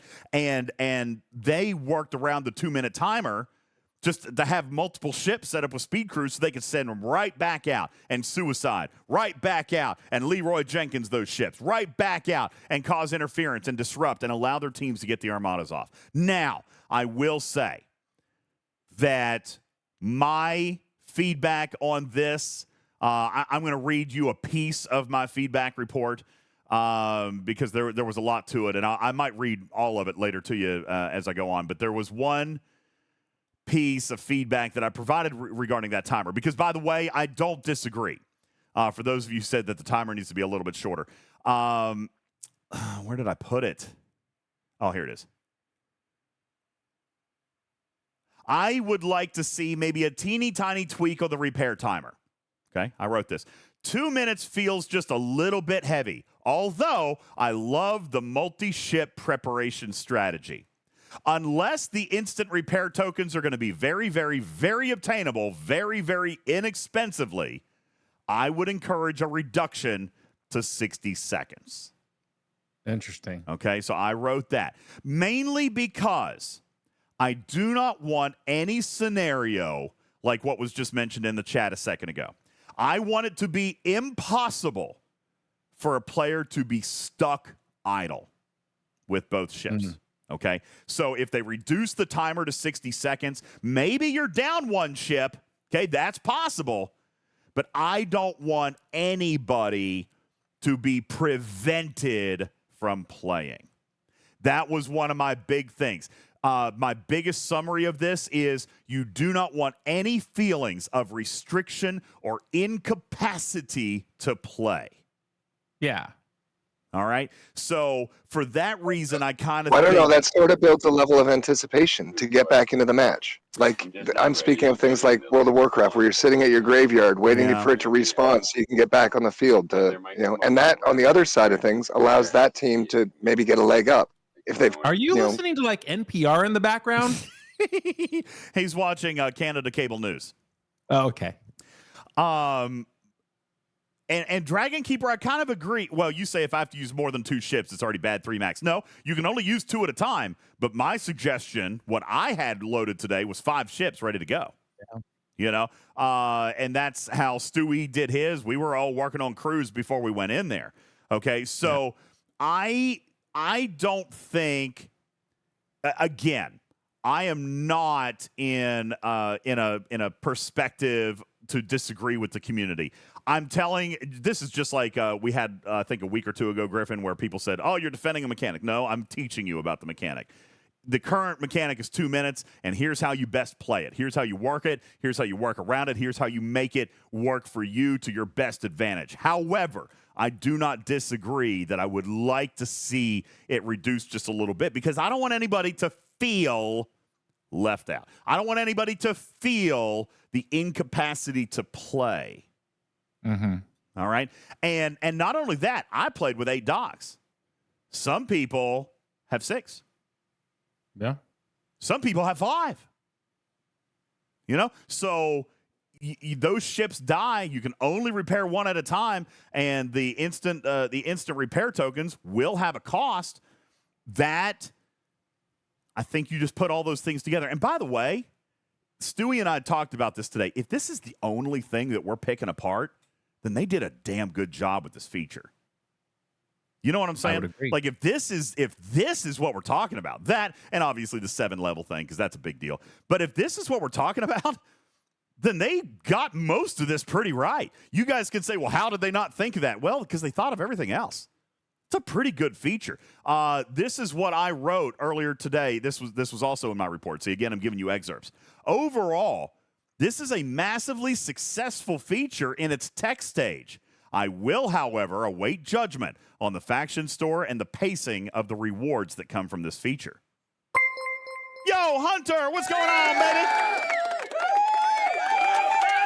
Thank you in for the raid. Thanks for the raid. So this is what I'm talking about. I got to play it. I watched APAC play it, and then I got to play. The tech works. You know, the tech works. But I still want to see rewards. I want to see the pacing, because that was one thing we saw this morning. And by the way, Scopely communicated on that. I actually made a comment this morning about if you won, right, Plugster? If you won and you did your max pull on the reputation, you got 480 credits. 480 credits. Well, the cheapest thing we found in the store cost 5,000 credits. It's 20 days for 1 redemption. Ooh, not good. Based on a day one measurement. Based on day one reputation. What I was told today was, DJ's little bit of slack. Remember where you are. You're at literally day one reputation. Okay? What I've been told, oops, sorry, wrong button. What I've been told is that the amount of reputation, the amount of credits and common Terran credits and the uncommon Terran credits, those are going to increase with the reputation bans. So what we're looking at right here may be low. Okay? 160 uncommon Terran credits for a single chest. You triple chest it, you get 480, but the bundle's costing 5,000. Well, it's going to increase. And they literally actually came to me and said, okay, be a little bit patient. Obviously, it's day one. You've got a few minutes. You got to get it up a little bit more. Okay? Yeah. But it will go faster. Don't be a tier 1 baby, Snowflake. All right. Yeah, Ultravetica came out today. According to Floyd, says Ultravetica said this was the best new feature Scopely has created in a very long time. I argue that it's going to be a top 3 of all time for me. All right. It's going to be a top 3 of all time. The cooldown on the rep chest is 22 hours. We were able to do that today as well. All right. It was, I know, as soon as I said it, I knew. Thanks, guys. Thanks for clipping that. I appreciate you guys so much. You guys make me so happy. Thank you. What do they clip? It only takes a couple of minutes to get it up. Oh, yeah, well, you know. Yep. So thanks for that, folks. You guys are super kind. Plugster says certainly best of the year for him. I don't disagree. Okay. So this was very, very cool. Divine has done the math, assuming that you're going to lose everything. He says only 21 matches will give you 1 week of max pulls. 21 losses will give you 1 week of max pulls. Well, I mean, let's not shoot for 21 losses, right? Let's try to get a win in there somewhere.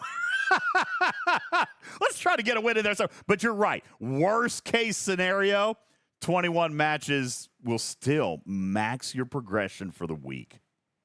Well, in every contest, there must be a loser. Well, and you know what? Further, for those of you who weren't curious or were curious about the results, because I'm taking for granted what people saw this morning and not. To lose, you got 400 of the Terran credits. To win, you only got 1,000. So there's not a huge gap there between winning and losing. I mean, there is a gap. There's a better reward for winning, but it's not like you're not getting any progression. Like Divine just says, if you happen to lose 21 times in a row, you still get max progression for the week. So that's the Terran credits for the Terran faction store, correct? The new one. What is the mechanic about the if you win, you advance, and if you lose, you go backward? That is arena rank. Okay. And what does that do for me? Arena rank is going to do 2 things. 1, it's also going to be used as a part of the matchmaking formula. But 2, it will also unlock certain rewards as well. For those of you who want to take a look inside your Terran faction store, if you've got it, you'll notice that there are some bundles that say unlocks at Lackey, unlocks at Lauded, unlocks at Ally. But then you're going to see others that unlock at Gold 2, Bronze 2, Silver 4, Platinum 3. Those are rank. Okay? So when we talk about some of the rewards that are in here, there are some that are going to be unlocked with Rep, Comrade, and Collaborator and stuff like that. But anything that shows Bronze, Silver, Gold, Platinum, okay? These are based on rank. These are based on arena rank. And so there is 2 sets of rewards in this store. One of which you'll earn with reputation, and the other of which you're going to earn by winning matches. Okay? Viper says, so wait, 3 hours of active arena to full pull? No, not for 1 day. You got to remember, arena only shows up 1 day a week. It will be live on Mondays. Okay? Just Mondays. So we're talking about max pulls for an entire week. Like if you wanted max progression to lose that many times would give you what 1,200 times 7 is. what is that, 9,800, whatever, times 8,400. 7,700? Yeah, it would give you 8,400 so that you could max pull this chest for all 7 days. Obviously, you don't have to do that, okay? But, that's what... But you can. That's what some players want to do to max their progression, right? By the way, I'm also going to point out that Floyd is right. Matches don't necessarily last 10 minutes. As a matter of fact, I'd say, Stewie, probably half of the matches that I observed today didn't last 10 minutes. And neither of the 2 matches with the developers lasted 10 minutes because we slaughtered them in a cold-blooded rage fest. Well, All right. So, we got to the 1,000 points and walked out in less than 10 minutes. All right. So that happened as well. So, anywho, overall, I thought it was nice. J-Babe says, how many matches can be done on a Monday? Unlimited. A lot. As many as you want. Scopely surprised us by coming out and saying, okay, no currency for entry. I mean, they're on a roll. First to do that. Now they take away the 2,000 credits that I needed to upgrade my warp drive on the new ship. What is going on? Did they give it back to you, or did you ever spend it? Did you spend it? I'll have to open a ticket for that. Yeah. I'm just happy that everybody gets it for free now. That's true. For those of you who are curious, inside the refinery, and I'm only pointing this out for anybody who saw it. Inside the refinery, where was it? It's not in the Vindicator. Refinery. Yeah, Vindicator tab. Refinery. Where was the? You have to actually. I think you're not there. Yeah, you got to have the tier. Yeah. Anyway, there's a warp lock. There's a warp lock, and it did cost 2,000 of these parts, 2,000 space work circuits. It didn't feel good. It did not feel good. They have lost that now, or removed that, so the warp lock is free, which is also very good. All right. So again, this one doesn't feel bad. J-Babe says, so is there an arena for each alliance? I mean, I don't know that I would call it an arena for each alliance. I mean, they have a number of inactive servers. I'm sure that's where these things are being staged. But you'll actually transport off your server. That was one thing that we observed today when I left to go into the instant server. My base was no longer where we left it in the normal game state.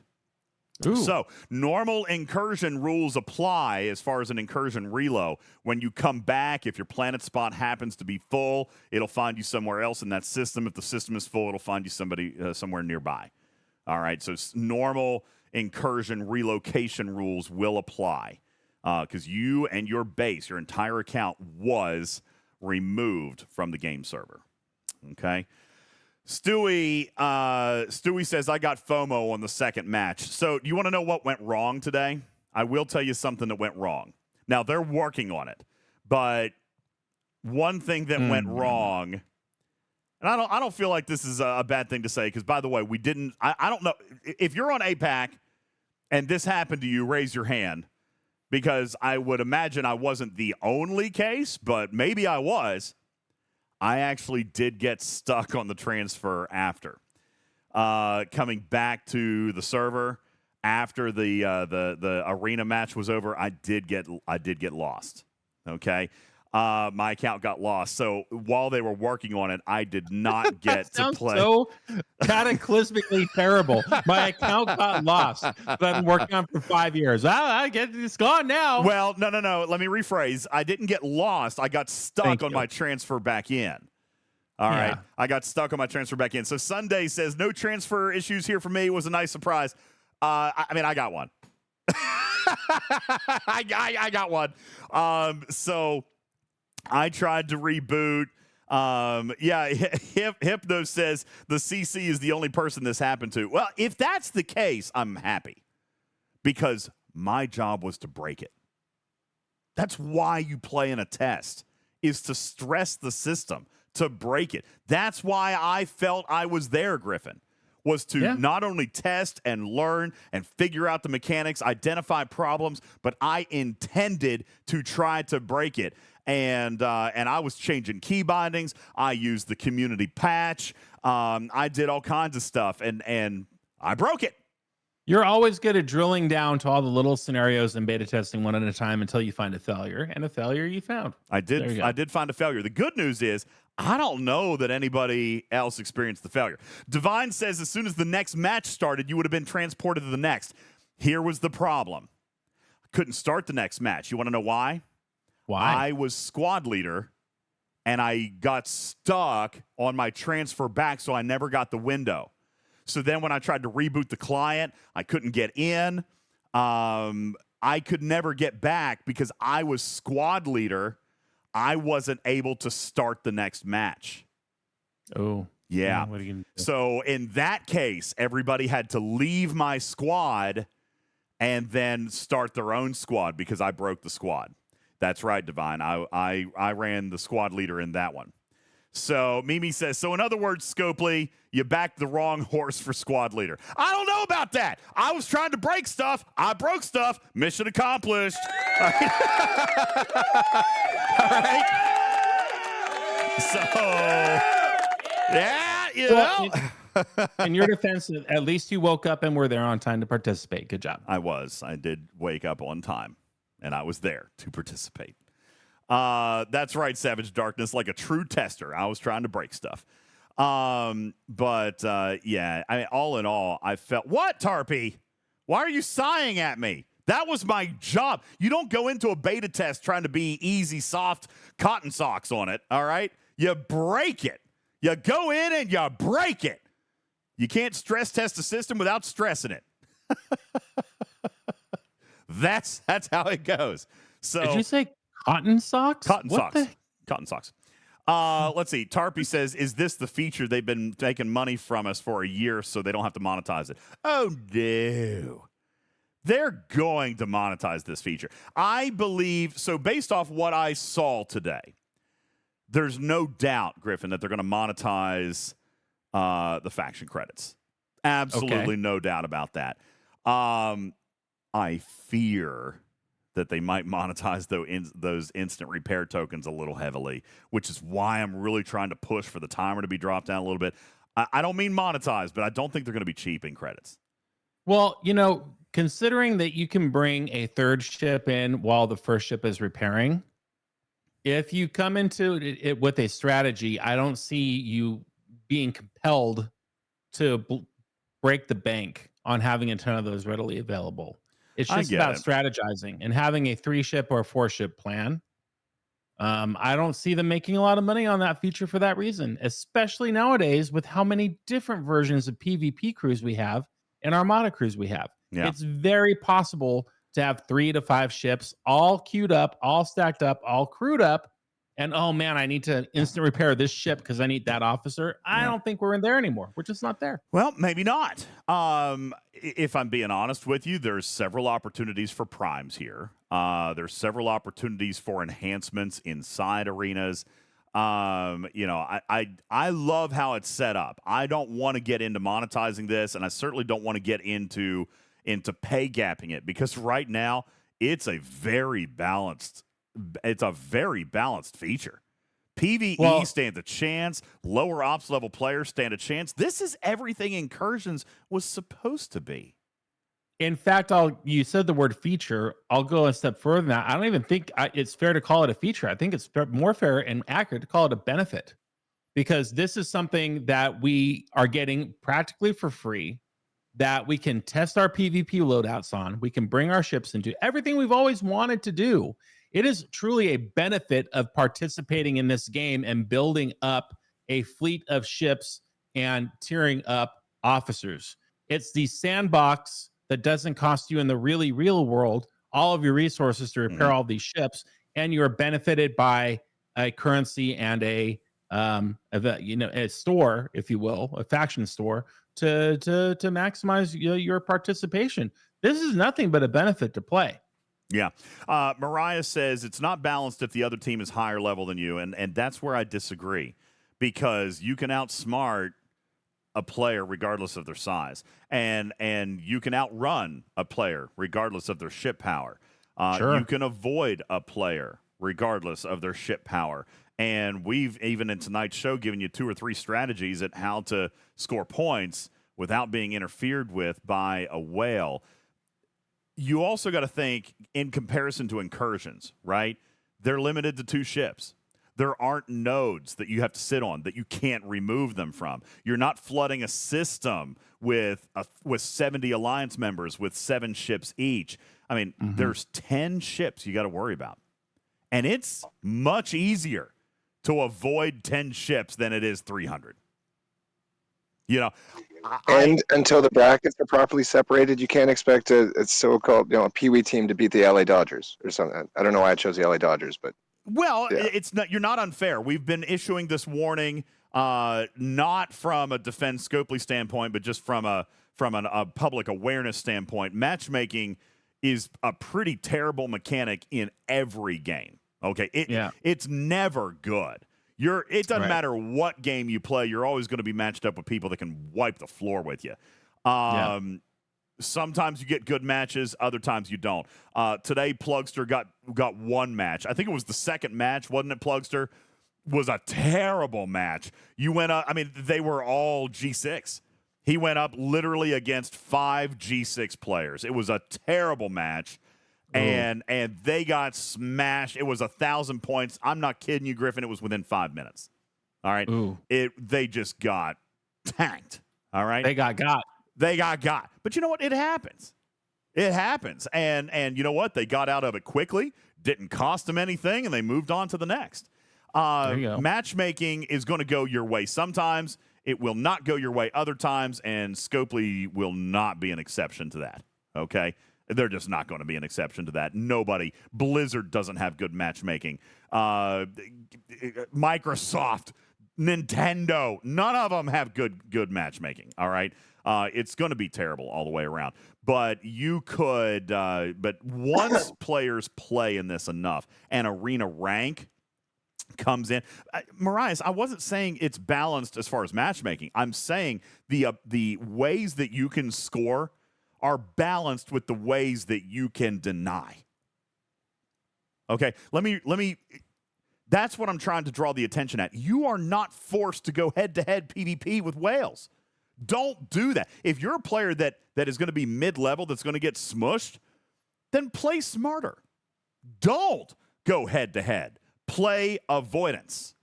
Play defense. Because in this particular form of this game, defense will win. Yeah. All right. I mean, this is the first mechanic in this game where defense can win. And I'm kind of excited about that. Now, all that said, I don't want to sound too shilly. I saw Crazy say, boy, DJ's awful shilly tonight. You know what? Because I had the most fun in this game that I've had in months. And not only that by playing the feature, but it was a beta test. So I actually felt like I was doing something. You know, like I felt today as a content creator, I felt more relevant and more beneficial to the community today than I ever have. You want to know why I was up at 4 o'clock in the morning? I was up at 4 o'clock, bright-eyed and bushy-tailed, because I knew today was going to be a damn good day, and I got to make a difference. I got to bring you guys breaking information, news, and further got to play with the developers and got to actually test this mechanic, break the mechanic, and ensure a better game experience for you guys in 4 days when this feature goes public. I felt like for the first time in 5 years, I was at 100% capacity of my job for you guys in the community. And this channel truly facilitated a real-world beta test where developers were watching in real time. It's something they would not have been able to do if it were not for that broadcast. And that's huge. Well, I mean, I'm not trying to toot the horn. I'm just saying I felt really good. Today was a high-energy day for me. I felt so Red positive. Letter Day. It was positive and it was motivating. Not only that we got to do what we got to do, but Scopely was willing to work with us and wanted to make it better. It was just, this is how a content creator partnership with a game development company should be. Today is how it should be. You know what I'm saying? Mm-hmm. Today is how it always should be. And you know what? If it happened today, I hope it can keep happening, because we're gonna have a better game if we could do things like we did today. Well, based on what unfolded and what was learned and what was improved upon, I would see that there's no good reason not to continue, which is probably why it will never happen again. That's it. Game over. I'm retired, everybody. See you next time. Thanks. Thanks, everybody, for coming out. Show's over. All right, pieces. Kidding. That's it. Child says, so the whale team brings 2 speed crews and snipe players so they can't score and always in repairing while 3 do hostiles. Good game every time. Listen, that's going to require a great amount of coordination, which is what I've been preaching. If the whale team comes in with great coordination, then maybe you just lose to the whale team. Okay? Yeah. But you're not going to lose to a whale team that's incohesive, uncoordinated, non-communicative, and has no idea what they're doing. You will, if you are prepared and communicative and have a strategy and know what your goals are going in. That was Ultravetica's #1 recommendation. I watched his stream for an hour or 2 today. He made a little notepad. I wish I had a screenshot of it. He said, here's Ultravetica's guide to success in the arenas. #1 was go in with a plan. Yeah. You got to strategize. That was his #1 recommendation to anybody to go into arena is go in with a plan. You go in with a plan and you're already miles ahead of anybody else. All right? And you will, listen, if you go in against a well-organized whale team, you're probably going to lose. Okay? I get that. But you go in against a whale team that is not coordinated and has no idea what they're doing, you're going to beat them. And that is awesome. You know, I see that all the time in waves, and you guys do too. Just because you're a whale, if you don't have your little mouse pad, if you don't, if you're still doing north, south, east, west as a whale, you can very well fail your team. So a bad strategy is one thing, but no strategy is the worst thing. Yeah, that's true. That is true. So, yeah, Floyd, I'm really impressed with Ultravetica. I really enjoyed his content today. He told me that he doesn't stream that often because of his day job and stuff. I'm like, dude, he's got great production, too. Great production. I've never seen this Ultravetica. Where do we find Ultravetica? He's on an Apex server, so he always plays during our overnight. But we raided into him earlier this morning. He was fantastic. Camera quality's great. Mic quality's great. Like he's got a good production going on over there. Excellent green screen mechanics. He's got good graphics for his channel. Like, yeah, it's a good looking channel. Really good looking channel. That sounds pretty great. Yeah, and he's playing STFC. I think, what is he? He's a G5 player, isn't he? He is on APAC 195. He's on APAC 195, and he's a phenomenal resource for APAC players. Really, really good. Does he have $7,000 in Gobi lights behind him? No, he's using green screen. Oh, okay, well, there you go. You're so bougie. You elitist. So, Doss says, I don't know, DJ. I might have a different output on this. I think whales are going to have to switch to whale alliances and merge together if they want to be competitive. Rest in peace, the other alliances. No. It will happen. And it's on some servers, it's going to happen. All right? On some servers, that will happen. I don't disagree. But I say this with all the respect because anybody can play however they want. But I would find that to be the easy way out. You know what I'm saying? If you just want to go up with 5 level 70 accounts and just squish anybody you go in with no strategy and no thought process and I don't want to play the game for fun, I just want to play the game to be God mode. I mean, you can do that and it'll probably work, but that's the easy way out. Think about it strategically. Want to play. Have some potential for loss, like a little bit of risk in it for the biscuit, so to speak. It makes it more fun. DJ, the 7 up, 7 down implementation is promoting whales potting together. I agree. Yeah, that's true. Totally agree. That's why I'm trying to change it in some way. Together. I get it. And that's why I'm trying to change it in some form or fashion. Okay, I totally get it. But don't they have to pod together? Like, just to allow a proper, so you're not, because no matter what happens, like, what's the range of, like, a 62 versus a 70 isn't going to be any competition, right? Again, like, what's the point of not heads up. Not if I'm just going to go bash ships, but this features so much more than bashing ships. It is. You know, in fact, that's not how you're going to win this game. Strategizing behind how you play your armadas will win faster than smashing ships. Yeah, I agree. All right. Couple of things that I wanted to do, and this is actually cool. You know what? I'm going to throw this up real quick, and we'll put it in the graphics room. I like this. Iron Chef, thank you for sharing this. If you want a little bit of fresh blood with your content creation, because I love the fact, you know what?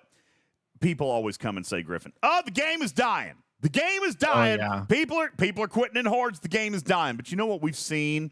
And I don't know if it's a culture in the community. I don't know if it's a culture among the content creators that's changing. But we've got more and more and more creators stepping forward to share their experiences, to stream, to invite you guys into their homes and play. And I find that to be a very positive thing. I think that more content creation, more people getting involved, more people building communities is only good for the future of this game. So it brings me great joy to introduce to you the next generation of content creators. That's right. The next generation of content creators with Mini Mabel, HRM Moose, Two Guns, One Girl, Ultra Vetica is there, Cree, who we got to meet when we were in Nashville. Cree was lovely. Yeah. Zero G's, Grand Admiral Hunter, and that's CDB to you. An amazing group of content creators spread throughout the United States, European Union, and the APAC servers. These guys, you need to go find out. You need to check these guys out. And you know what? What we might do is try to find a way to get their links in a central place for you guys to be able to go find them, because they are indeed a wonderful crew, and I have met most of these people and watched their streams. I haven't seen everybody's yet. I'm making my way around, but these guys have a true passion for content creation, and they are in fact trying to make their game better for their communities, and I think that they are absolutely phenomenal. You guys be sure to check them out. The next generation of content creators, a Warp Drive 5 affiliate. Very nice, guys. Good job. Well done. Yes. Yeah. You know what you should do? So good job. You should have STF. What is it? STFC.WTF. That website. Put all those links right there on the homepage. Yeah, put a channel together. We probably should do something like that, because that would be that would actually be really, really cool, just to have a centralized place where everybody can find everybody's stuff, because there's some great content creators coming up, and honestly, I think that it does bode well for the future of the game. And I think it bodes well for some of the content that's in the game here lately. You know what I'm saying? Like, if the game is energizing more people to come up and create content and play, then maybe the content creation is, or the gameplay content is getting a little bit better. I don't know. Well, it's also changed quite a bit. This year alone, look how many features have been team-oriented. And this one is no exception to that. And also what all of we older players do not expose ourselves to, for the most part, is how much the game has changed for Ops 1 through 30. Yeah. And how much more fun it is to play, and how much easier it is to advance. And that's why you're seeing so many of these new players pop into the game. So it's not that you grumpy old disgruntled player, not you. Oh, the one that says, the game's dying. The game is dying. Left. This feature is going to kill it all. You know what it is more accurately, I'm not saying you're 100% wrong, but it's your niche generation of the game players that might be backing off a little bit. But the if you look at the new players and all the numbers, I mean, the game continues to do very, very well. And all these content creators are testament to that. And it's wonderful. Delmeyer says, I absolutely represent that remark. Yeah, you do. I resemble that remark. That's one of my favorite Looney Tunes lines. I resemble that remark. Yeah, that's it right there. Quiet Divine Griffin, says, I do and say what I want. Oh, Moopsy. Wow, look at how did Moopsy accomplish that? Yeah, I've never seen that outline before. I think that cost bits. Nice job, bud. Moopsy, hi. Woo. Moopsy with the OP message right there. Yeah, that's pretty good. That is an OP message. Damn, I've never seen that before. All right, listen, we've been on for just at about 2 hours. We're gonna have to take a break. Yep. And when we come back, yes, I see it. I listen, Kitty. I snooze the ads, so they're not coming yet. So I tell you what, I'm going to give you 30 seconds. 30 seconds for somebody to gift Kitty an ad. That way they don't have to go to break here in the next 30 seconds. Kitty, not human. Kitty, not human. Is looking for a sub. There you go. We'll set them up. Wolfwood says, I'm Kitty. Wildstar looking for one. Thank you, Griffin. Kitty, not human. Now you are protected from ads for 30 days. Please be sure to say thank you to Christopher coming in with 5. Yo, what's up, Fisty? Ah, damn it. Now I can't take an ad. I can't take an ad break because we've got a hype train coming. You know what? We're gonna have to. No, I've got to. I've got to take a break. Listen, we're gonna have to orchestrate this very carefully. Damn it! There it goes. All right, we got to take a break literally right now. So the hype train is still going when we come back from break. My name is Ultimate DJs. This is Talking Trek Live, and we'll be back right after these words from our very friendly, community-oriented sponsors. Back after this. Today's show brought to you in part by the Musgrove Trial Firm in Georgia. Have you suffered personal injury in Georgia? You need a buddy. Give Buddy at the Musgrove Trial Firm a call, 678-226-1994. Visit them online at musgrovetrialfirm.com. This portion of the show brought to you by crazybunch.org. Do you suffer from pixel fatigue? Well, we've got a gummy for that. Surtail has the answers for your health and wellness needs, especially when gaming. A gummy for blue light protection and eye health, an energy gummy, or how about a relaxation gummy to help you chill after Wardod kills all your miners. Surtail is an independent distributor of all the aerial products you'll need to improve your gaming experience. Message Surtail on Discord or go to crazybunch.org. Yo, what's up, Commanders? Great news about PvPtarget.com. You've known for a while that it exists and has some great reference tools regarding PvP banding and common crew loadouts,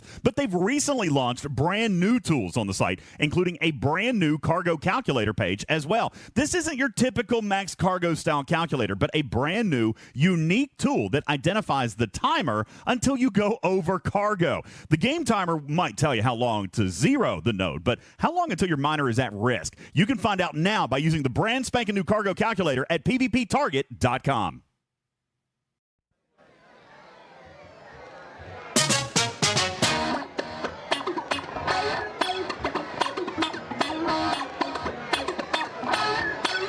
Things that make you go,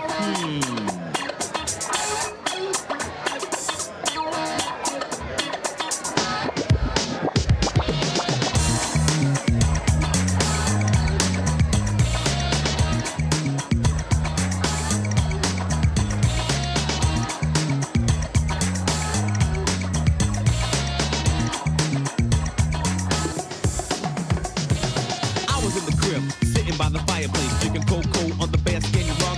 Doorbell rang, who could it be? Thought to myself, then started to shrug. Got to the door, ding dong, who is it? My girl's best friend had paid me a visit. Flyers can be tight, dressed and all. She knew that I was faithful and really didn't have to go. I tried to chill, she made the move. Now I know my girlfriend wouldn't approve. I didn't realize my girl was setting me up. Yo, my girlfriend didn't trust me. Things that make you go home. Control. I wouldn't take the bait. I said, chill, baby, baby, chill, baby, baby, wait. My girl bust in, caught us creating the boom. She said, girlfriend, things that make you go, Wow, you're throwing it back tonight. I am. Listen, do you guys want to know something? I was going to do a music stream last night. Now, that plan got derailed because of the beta testing and the play testing this morning. That was absolutely the plan, was to do a music stream last night, and I am going to reschedule it. I don't know when we're going to do it. I've got to get that channel up and going. But this just took priority today, especially with the play test and the beta test and all that stuff. But let me tell you, some of this stuff was on my playlist for tonight. Or for last night. Like, I was ready to go full on 90s club. All right. I was. Hype train. Oh, yeah, the hype train. You know what? That's right. The hype train's still going on. Let's play music for the hype train. Yeah, I had a bunch of stuff, man, planned out for the show. Stuff that you haven't heard in a decade or more. Say yeah. Oh, yeah.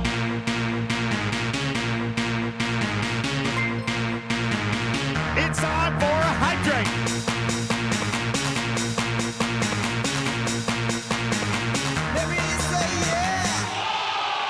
Level 3 completed. Warming up.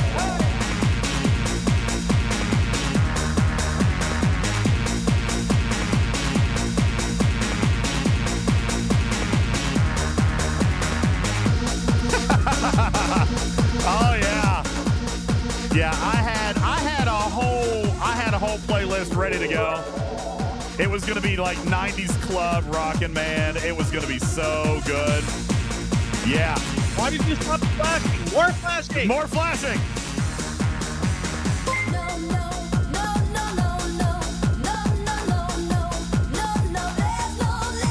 Look at Steven Zerg. What just happened?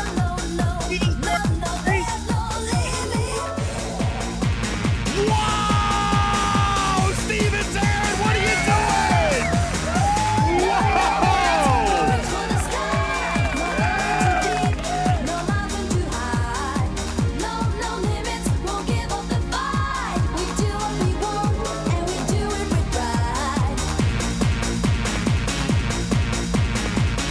All right.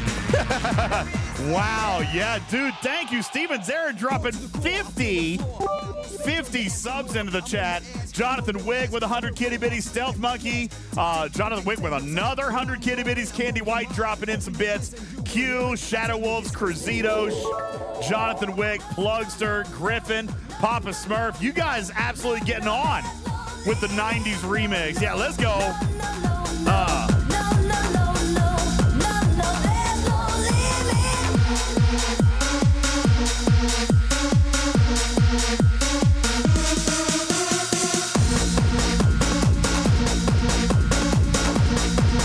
Level 7, 92%. Let's get some 92% of a level 7 hype train. You guys are incredible. For those of you in podcast audience, just go with it. Just love the music.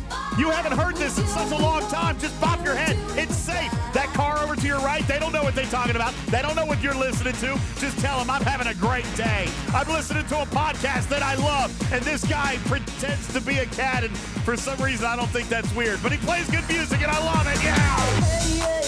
And he loves it. No limits allowed cause there's much crowd. Microphone check as I choose my route. I'm playing on the road, I've got no fear. The sound from my mouth is a rap you hear. No valley too deep, no mountain too high. Reach the top, touch the sky. You try to diss me cause I sell out. I'm making techno when I am proud. Oh, this is good stuff right here. Good evening to you, one and all. Welcome back into the show. My name is Ultimate DJ. It's back from what ended up being Club WDJZ. Club Radio, Club DJs. What do you call this? What are we going to call it? We got to come up with a name for the show, right? Ooh. During the break, we stepped away for a second to let everybody take a break and just decided to play a song, and then all of a sudden, all craziness broke loose. All craziness just broke loose right there. That was incredible. Thank you guys so very much. That was a lot of fun. Yeah, no, that was a good one right there. Absolutely fantastic. Look at all these bits coming in, and now we're at a level 8 hype train. A level 8 hype train. Yeah, that's what we should focus on next. We need to focus on the bits. Listen, you guys are actually really, really close. Thank you. Griffin dropping a gifted sub to Deathblade, Yowzers, Rucker, Shadow Wolves, Andalisha, Worf, Jonathan Wick. Thank you guys very much for the kitty bitties. And I'm going to remind you that we have an opportunity to play Beat the Torpedo here and now on today's show. You guys have already met one out of the 3 daily goals. We are only 5,600 kitty bitties away and $100 in the tip jar. Exclamation point tip, exclamation point donate. If we get a $100 fill up in the tip jar, then you're 5,400 bits away. And we'll put not only $200 in the torpedo, but we'll give somebody an opportunity to play for 1,000 rare materials, ops-related materials. You can't go up a generation, all right? So if you're G5, you can have G5 mats. You'll have an opportunity at either rare or ship parts or materials relevant to your ops level. We'll do that for 1,000 if you have a chance to win. All right? Listen, you might walk away with nothing, right? Right? Everywhere it matters. You played the other day, and you got blowed up. Didn't work out. So, yeah. Yes, Wilson, even G6 mats. Even G6, DJ. even G6 mats. If you're a G6 player, you got to be a G6 player. Yeah. There's only 3 minutes left on that level 8. Level 8 hype train, 3 minutes to go. And, 5,500 bits, $100 in the tip jar if you guys are wanting to get to a game of Beat the Torpedo. Bensai says 1,000 is not much to me. If you're rare, I mean, if you need rare, it probably is. Here's the thing. I would have agreed with you. Okay, I agree. I think I would have agreed with you, Bensai, that 1,000 wasn't enough. But when I mentioned this in chat the other day, people are like, listen, maybe not uncommon, but if it's rare, well, now we're talking a different story, right? The Gipper with 1,000 bits. Yo, Gipper!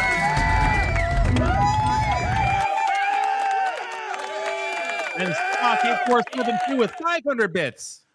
Triple D, the DJ's Dance Dimension, the multiverse is real. I could get behind something like that. That I like fun. What about the Pussycat Swingers Club? What? Rare G5 is a crazy need. I don't disagree. Mimi says 1K rare isn't a lot, but it's not nothing. Ben Sai even says it would be one component. Well, heck, isn't that one free component then? I mean, how long would it take you to grind that out? At least a few days, right? Maybe a week, maybe a week and a half. I don't know how long it takes to get 1,000 rare materials, but there you go. That would be a nice little prize. Listen, I'm not allowed to give away game-changing stuff. Generally, the if you guys remember last time we did it, the general rule is roughly a week's worth of progression for whatever we get. You know what I'm saying? That's generally whatever the currency is that we're allowed to do. It's typically a week's worth of progression that we're allowed to do. So. Ooh, look at that. 6122. We're almost there. That bit goal. 3,900 bits away. DJ's works for Scopely. DJ's works for Scopely donated $25. Thank you. Appreciate that. But look at that. Whoa! There it is. Oh, snap.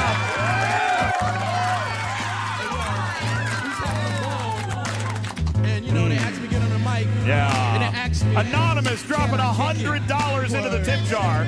Can I kick it? And honestly, Anonymous dropping another $25 in there as well is what happened there. What that means, guys, we're 3,900 bits away from being able to play Beat the Torpedo, getting $200 into the Torpedo, and your chance to win 1,000 rare materials here tonight is what we're looking at there. All right? Yeah, I've got a remix of this one, too. It's good.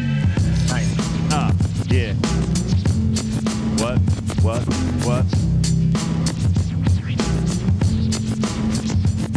Can I kick it? Guys, can I kick it? Can I kick it? Can I kick it? Yeah. Guys, the hype train is concluded. Thank you guys so very much. Holy smokes, a level 8 hype train. You guys are incredible. Level 8 hype train. Thank you guys so very, very much. So Ben Sai is telling me, Griffin, that 1,000 materials and 1,000 parts not worth anything. That's not true. Warfare. He says that the $100 pack gives 5,000 rare parts. Well, I mean, then that means I'm giving you $20 worth, dude. I mean, $20, $20, right?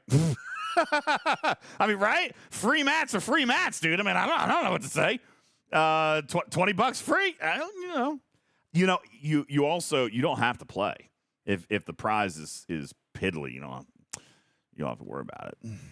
It'll be fine. Somebody else. Now you've hurt the cat's feelings. Somebody else might like it. Now look what's happened. Now we got a melancholy kitty. Anywho, well, I guess that's it. I guess the show's over. I'm going to have to ask you to get over it and move on. Oh, look at that. Right. 172 new subs today. Yeah. $125 tip jar. You're at 6,100 out of 10,000 of the daily cheer goal. That's only 3,900 cheers away from playing this game that Ben Sai absolutely does not and will not want to play. But everybody else might. How are we going to play it not in voice? Have we actually thought about that? Have we thought about how somebody, because there's probably a delay on stream. How are we going to do? Yeah, I didn't even think about that. Last time we played this game, it was a podcast only game. So we had listeners. They called in to win. It's kind of crazy. So yeah, Thumbelina says, I'll take his spot. Ben Sai says, can we have half uncommon and half rare? Sure, man. Oh, it's just that you want the uncommon. It's not that you don't like the game. So you need more uncommon than you need rare. Okay, Is fine. that what I'm you understanding? can have uncommon.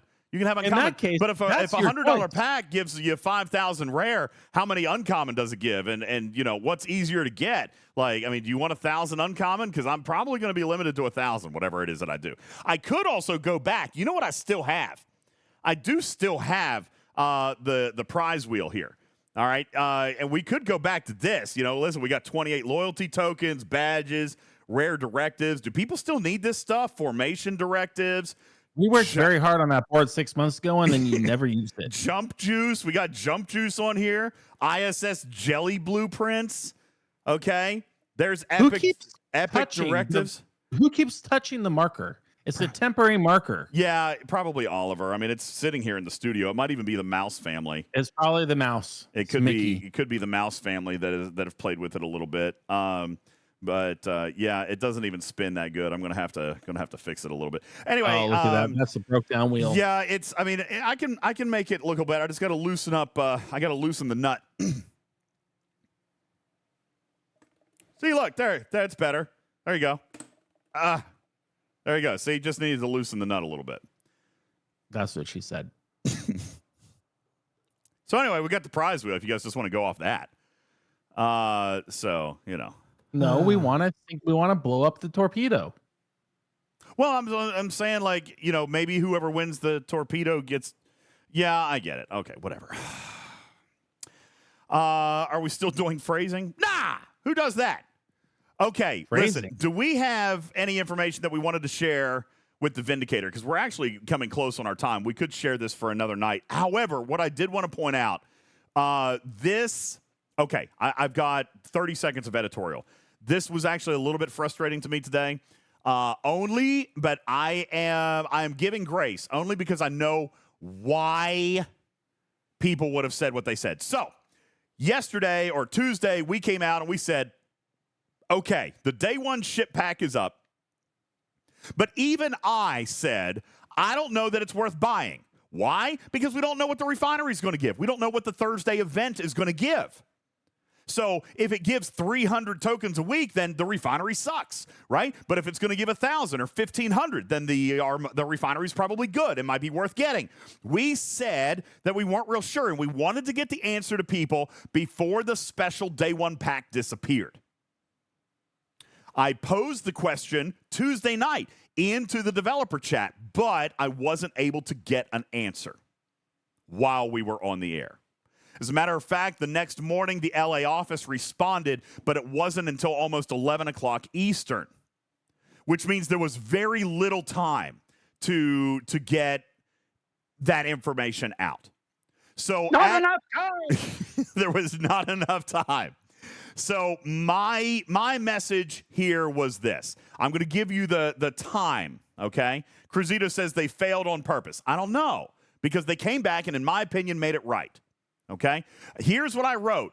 Tuesday night, 10:36 p.m. Eastern Time, must know question. When examining the value of this ship, players need to know the total currency able to be earned in the solo milestone of the Vindicator weekly event, specifically with regards to Spaceworks circuits. This currency is used for all three bundles. We also learned it was used to tier the ship. This appears to be a double time gate. We need to know the amount of currency that can be earned weekly, so that players can know the value before spending $100 on this ship. Yeah. All right. At 12:15, no answer. The pack had come down. So I thought it was at 11. It wasn't. It was later. At 12:15, no answer. So I pinged back, any update? If so, comms would be welcome, as well as maybe an extension of the pack. I must admit, Scopely, it's strange to ask people to buy something that has absolutely no information about what or how fast they can earn the return in the refinery. They messaged back at 1:37, still checking on this.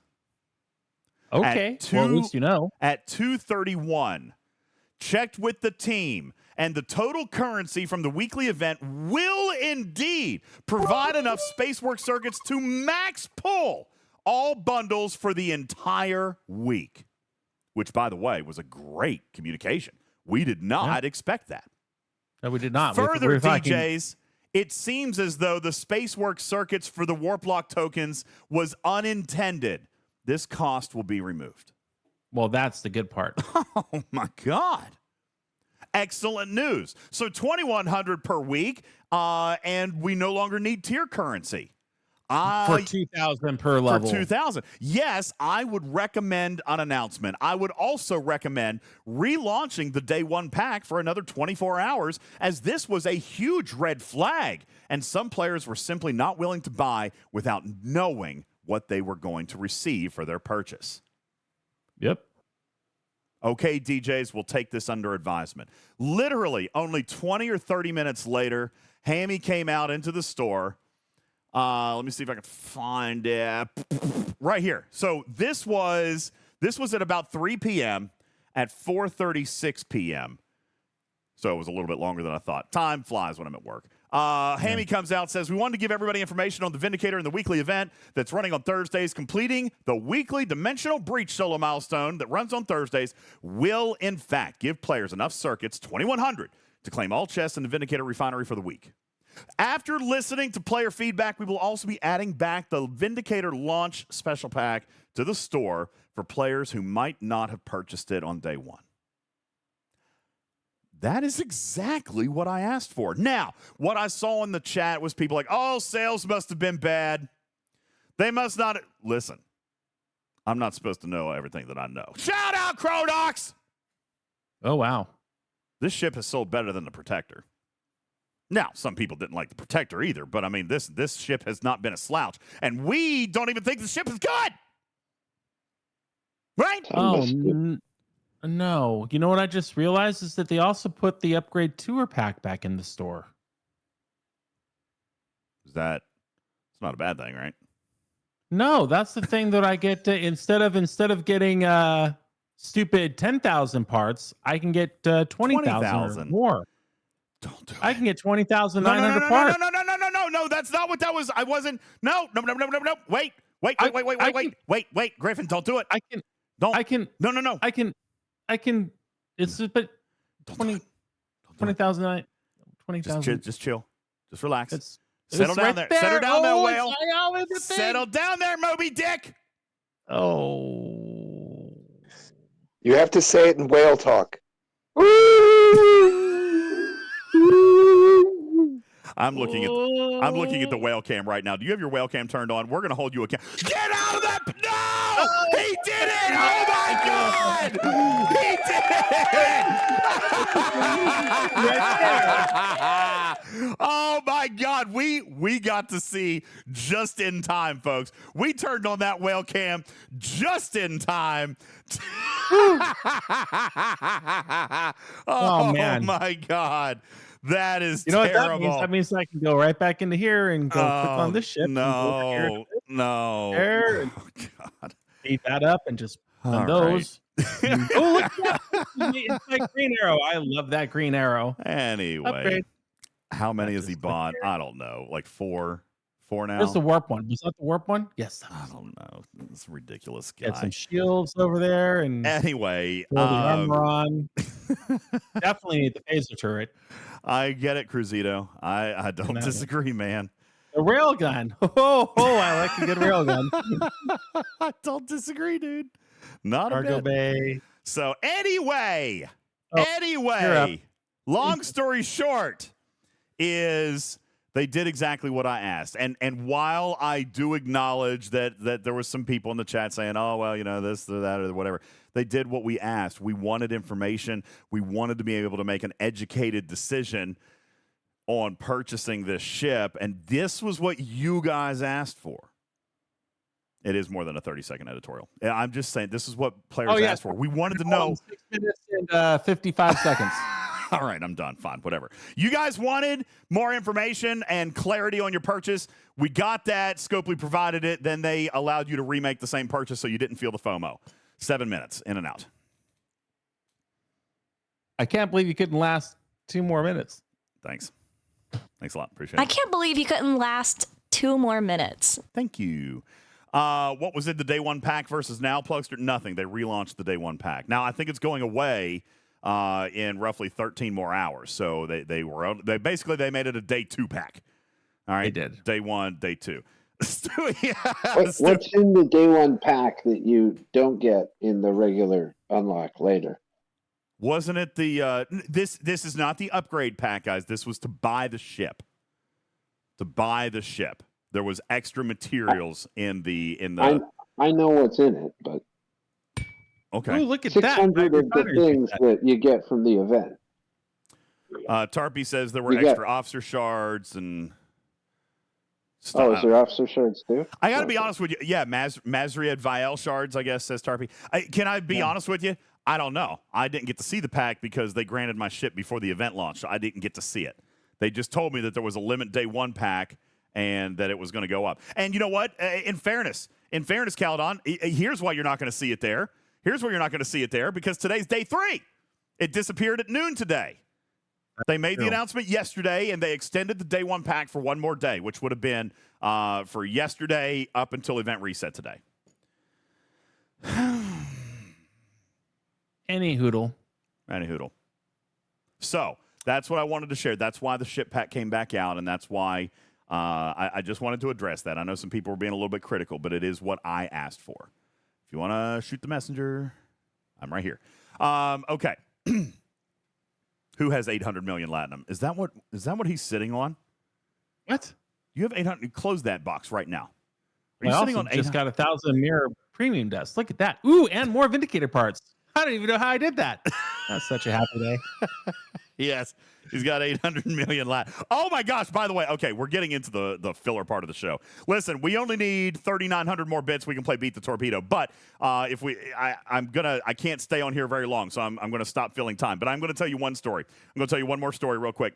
Hold on here. Let me hit the lap button on this. Hold on. Today, when I was once my account got cloned, and I was playing on the test server. Stewie, I don't know if Stewie's still here. I decided to run a little bit of an experiment. This was Did just you try for fun. farting in that Ziploc bag again? I tell you, it's a terrible idea. No. Hey, Stewie. So Stewie and I had the bright idea that once our accounts got cloned, we were still going to go ahead and raise them up via ops. Now, my account got cloned, which means it was all my materials, my ships, my ops, my speed ups, etc., my Latinum. While I was waiting on the other cloned accounts to get in, I just started upgrading. My intent, I mean, it was all free, right? It was going to disappear in an hour. I was just like, hell, let's just do it. I just started burning Latinum. I spent 250 million Latinum. I went to Op 63, and I was trying to build a ship, and I ran out of something. What was it I ran out of, Stewie? I couldn't quite get to the shipyard 63 to build the ship.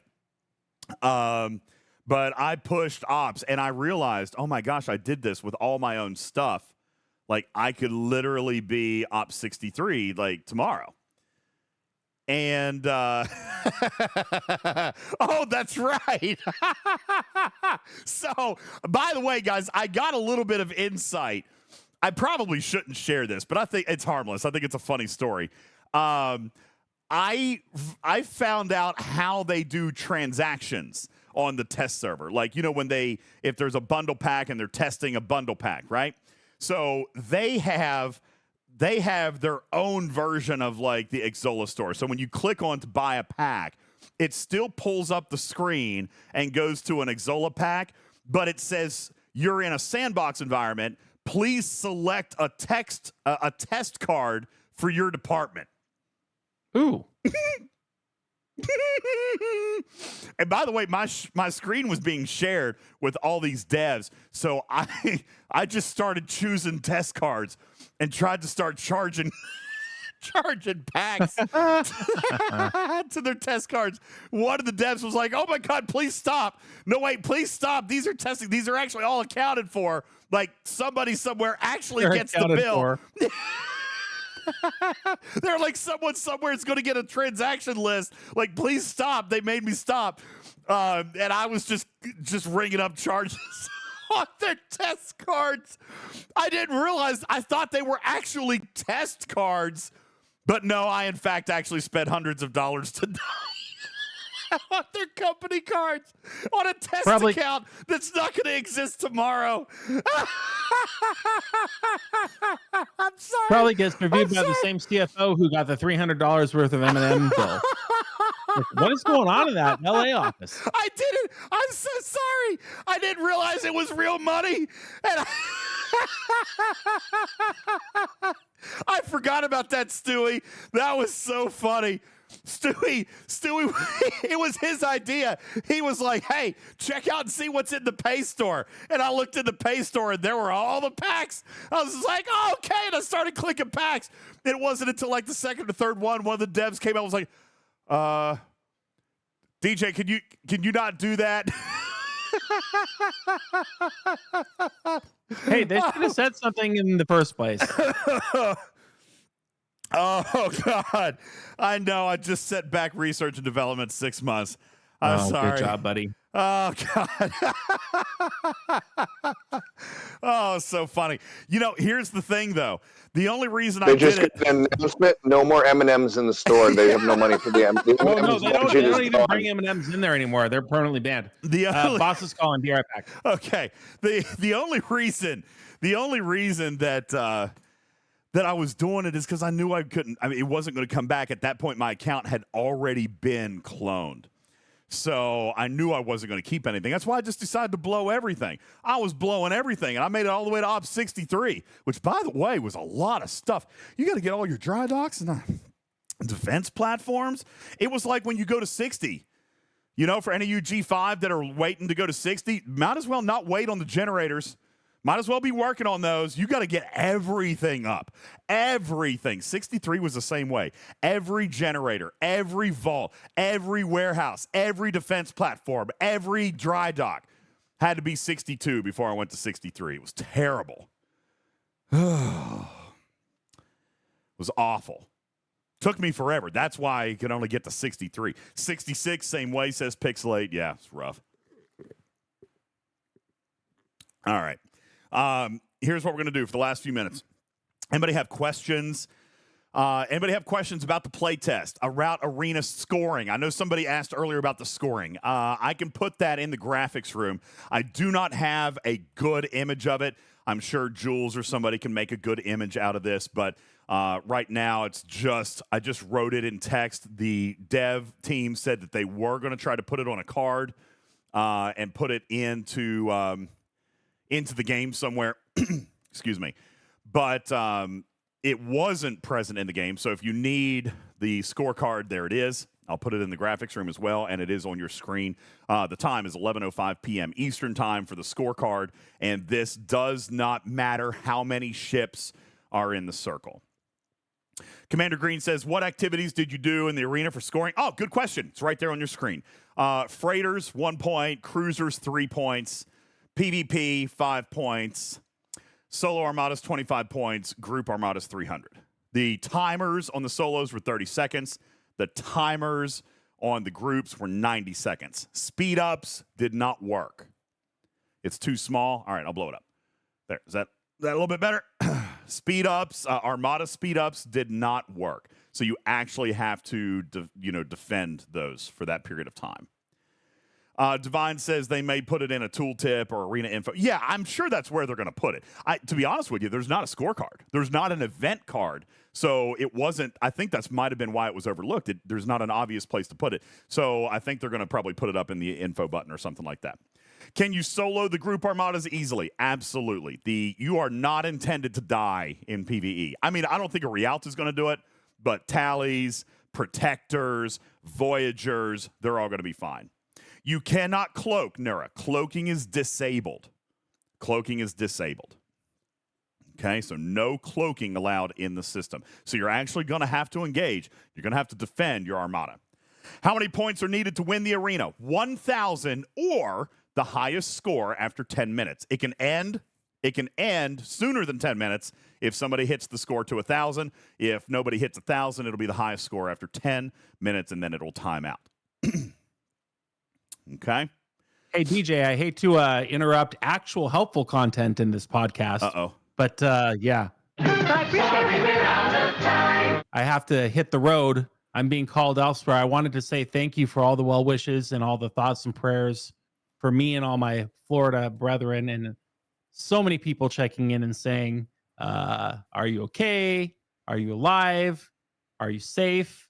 It meant the world to me. Thank you very much for all the texts and all the DMs and the Discords. And man, this state is really messed up right now. So really appreciate everything that you can do. Just the thoughts are amazing. There are many charitable contributions for you to look at as well for those less fortunate who have nowhere to sleep tonight. But the main thing is I really appreciate you all checking in on me. Thank you very much. DJ, love you, buddy. Thank you very much for checking in as well. Love you too, man. Have a great night and go be a hero. I know you've got family and neighbors and friends and family that are counting on you tonight. You know, the Floridians like this, you know, I tell you, you walk out of your house the day after the hurricane and you just bring your rake, bring your broom, and it's like a big block party. You're helping everybody out. So that's what today was, and tomorrow will be more of the same. But I thank you all very much, and I hope you have a wonderful night. Thank you very much, buddy. You have a safe night, and say hello to the family and the loved ones. All right, ladies and gentlemen, Hero Griffin on the stage there.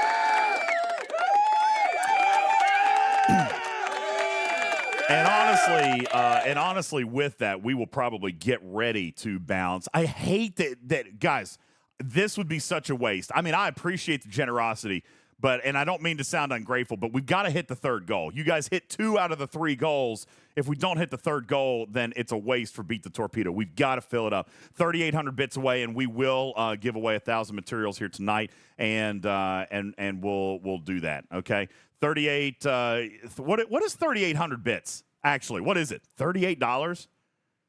That's I think that's it, right? Isn't that what it is? Let me hit the button. Yeah, Matters, Karkin. Yeah, 3,800 bits is $38. Somebody do that, and then we can put $200 into the boom. Yeah, baby. Yes.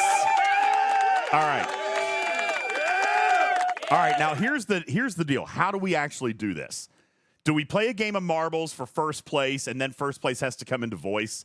I don't even know how to do it. I didn't think this far ahead. Crap.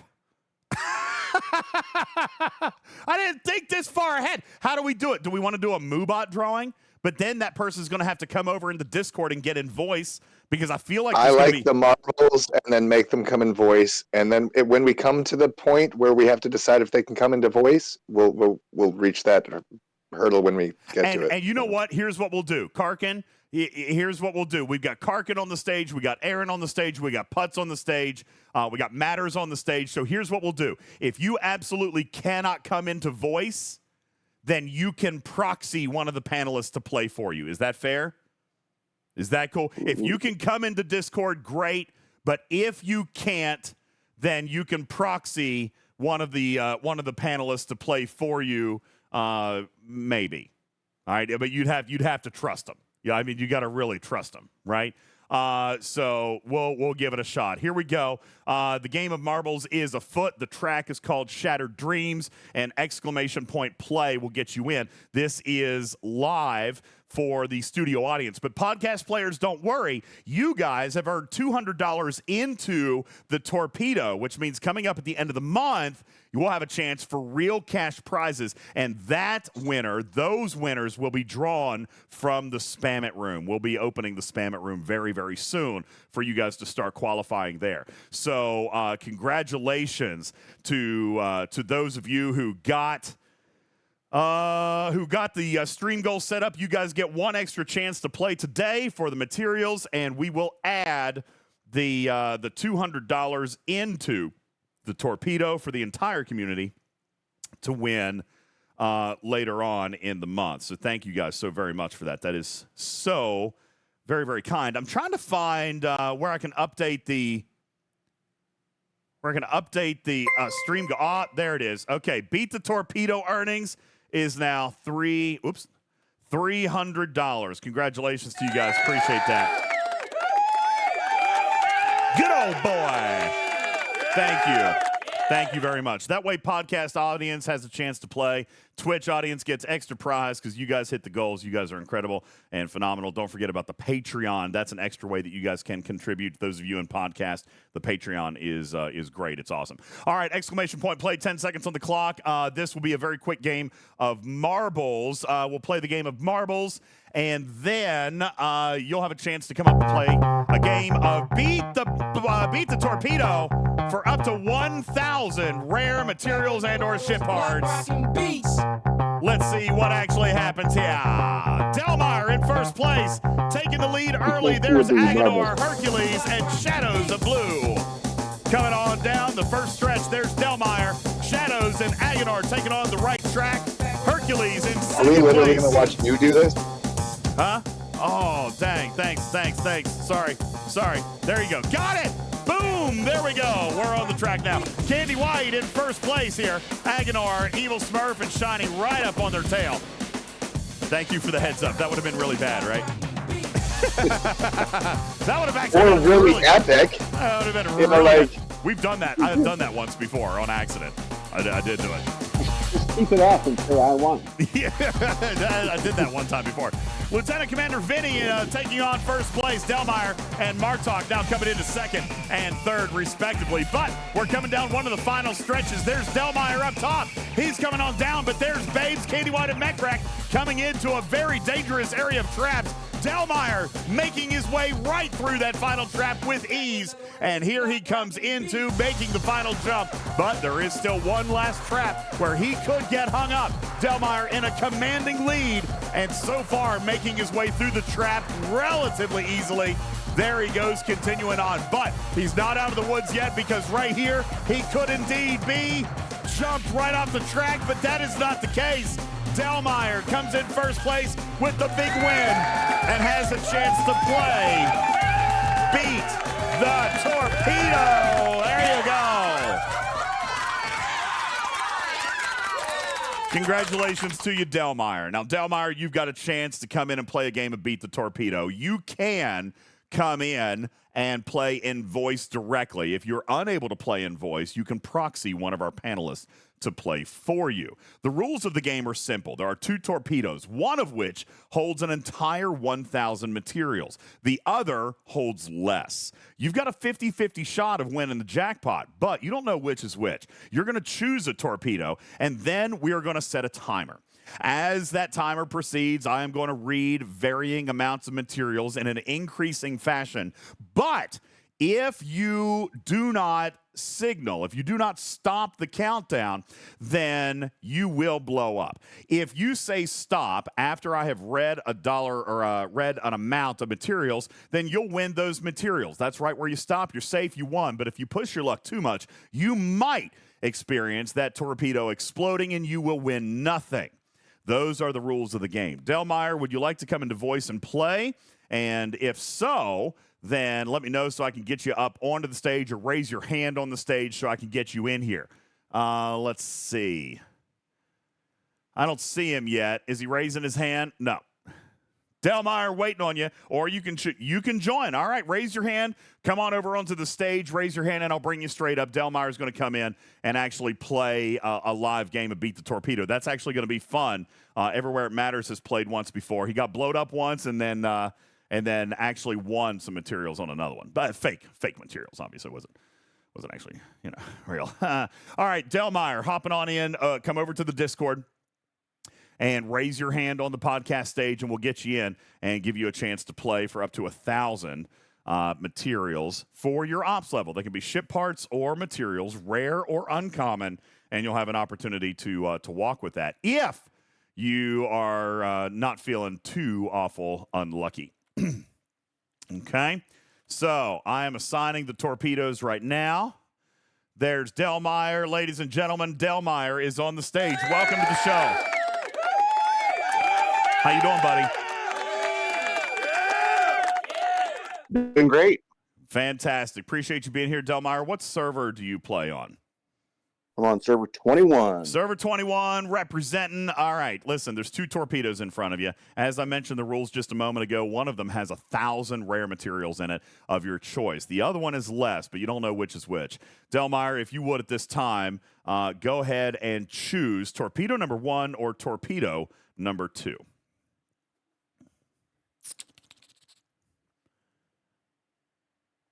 Uh-oh.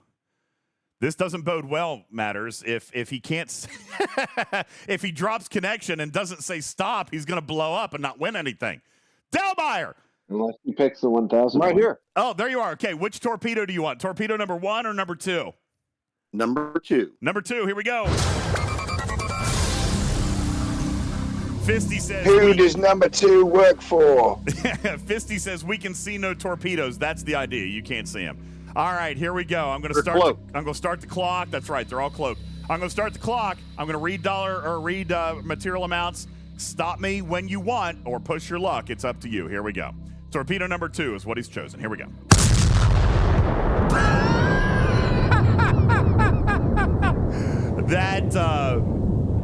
That was not supposed to happen. I pressed the wrong button. I apologize. I'm gonna reboot if you don't care. Here we go. Someone misloaded that torpedo. They put it in backwards, you see, and then when it. I think I the Ferengi you bought them from said they were fully loaded. Whoopsies. Sorry. Okay. You wondered why they were so cheap, but you didn't ask enough. Does Boeing make torpedoes now? All right. Okay. All right. I got this. Sorry. That was really funny. All right. Here we go. Torpedo number 2. Here we go. Oh, good God. That was too funny right there. Okay. Here we go. 100. 150. 170. 300. 360. 420. 450.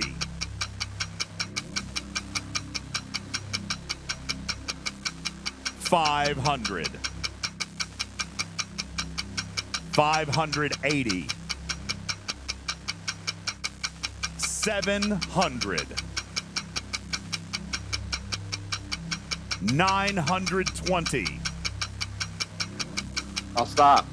920. There he goes. He stopped, and there you go. Woo! 920. Not bad, dude. Not bad. 920 materials is what you want. What's your ops level? I'm op 67. Op 67. So for you, it's going to be rare ship parts, isn't it? Rare ship parts at op 67, or do you need rare materials?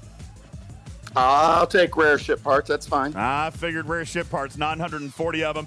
Matters, if you would, mark that down, or Karkin, somebody DM that to me so I don't lose it. 940 rare ship parts of your choice to Delmeyer op 67. I thought it was 920. What did I say? What did I say? I thought he said 1,080. Yeah. Do you want to see? Do you want to see how far you could have gone? I mean, you were pretty close. I'm sure I could have gone to 1,000. I believe it was 1,000, wasn't it? 1,000 would have been the max. Let's see. What was the last number? 920. Let's see. Let's see what it would have been here. 920. Here we go. 920. Yeah. Oh yeah, you were right there. 1,000. 1,000. So you got it. You got it. There you go. So yeah, you were right up on it, man. 1,000 materials. You did have the jackpot torpedo. You won 920 of it. Congratulations to you, man. Appreciate you playing. And as always, thanks for watching and listening to Talking Trek. Appreciate you, buddy. Thank you. All right, guys, that is how easy it is. That is the game of Beat the Torpedo, and we'll be playing that anytime we hit all of our daily stream goals. We'll be playing it also with the podcast audience later on in the month with an actual cash pack prize. As of right now, there are $300 in the torpedo. When we get to the end of the month, When we get to the end of the month, somebody will have a chance to play with however much money has been stuffed into the torpedo. You'll have a chance to win that much in a game just the exact same. You have an opportunity to win some packs, some actual game packs in the game, and that will be what we'll do towards the end of the month with the grand prize winner for October.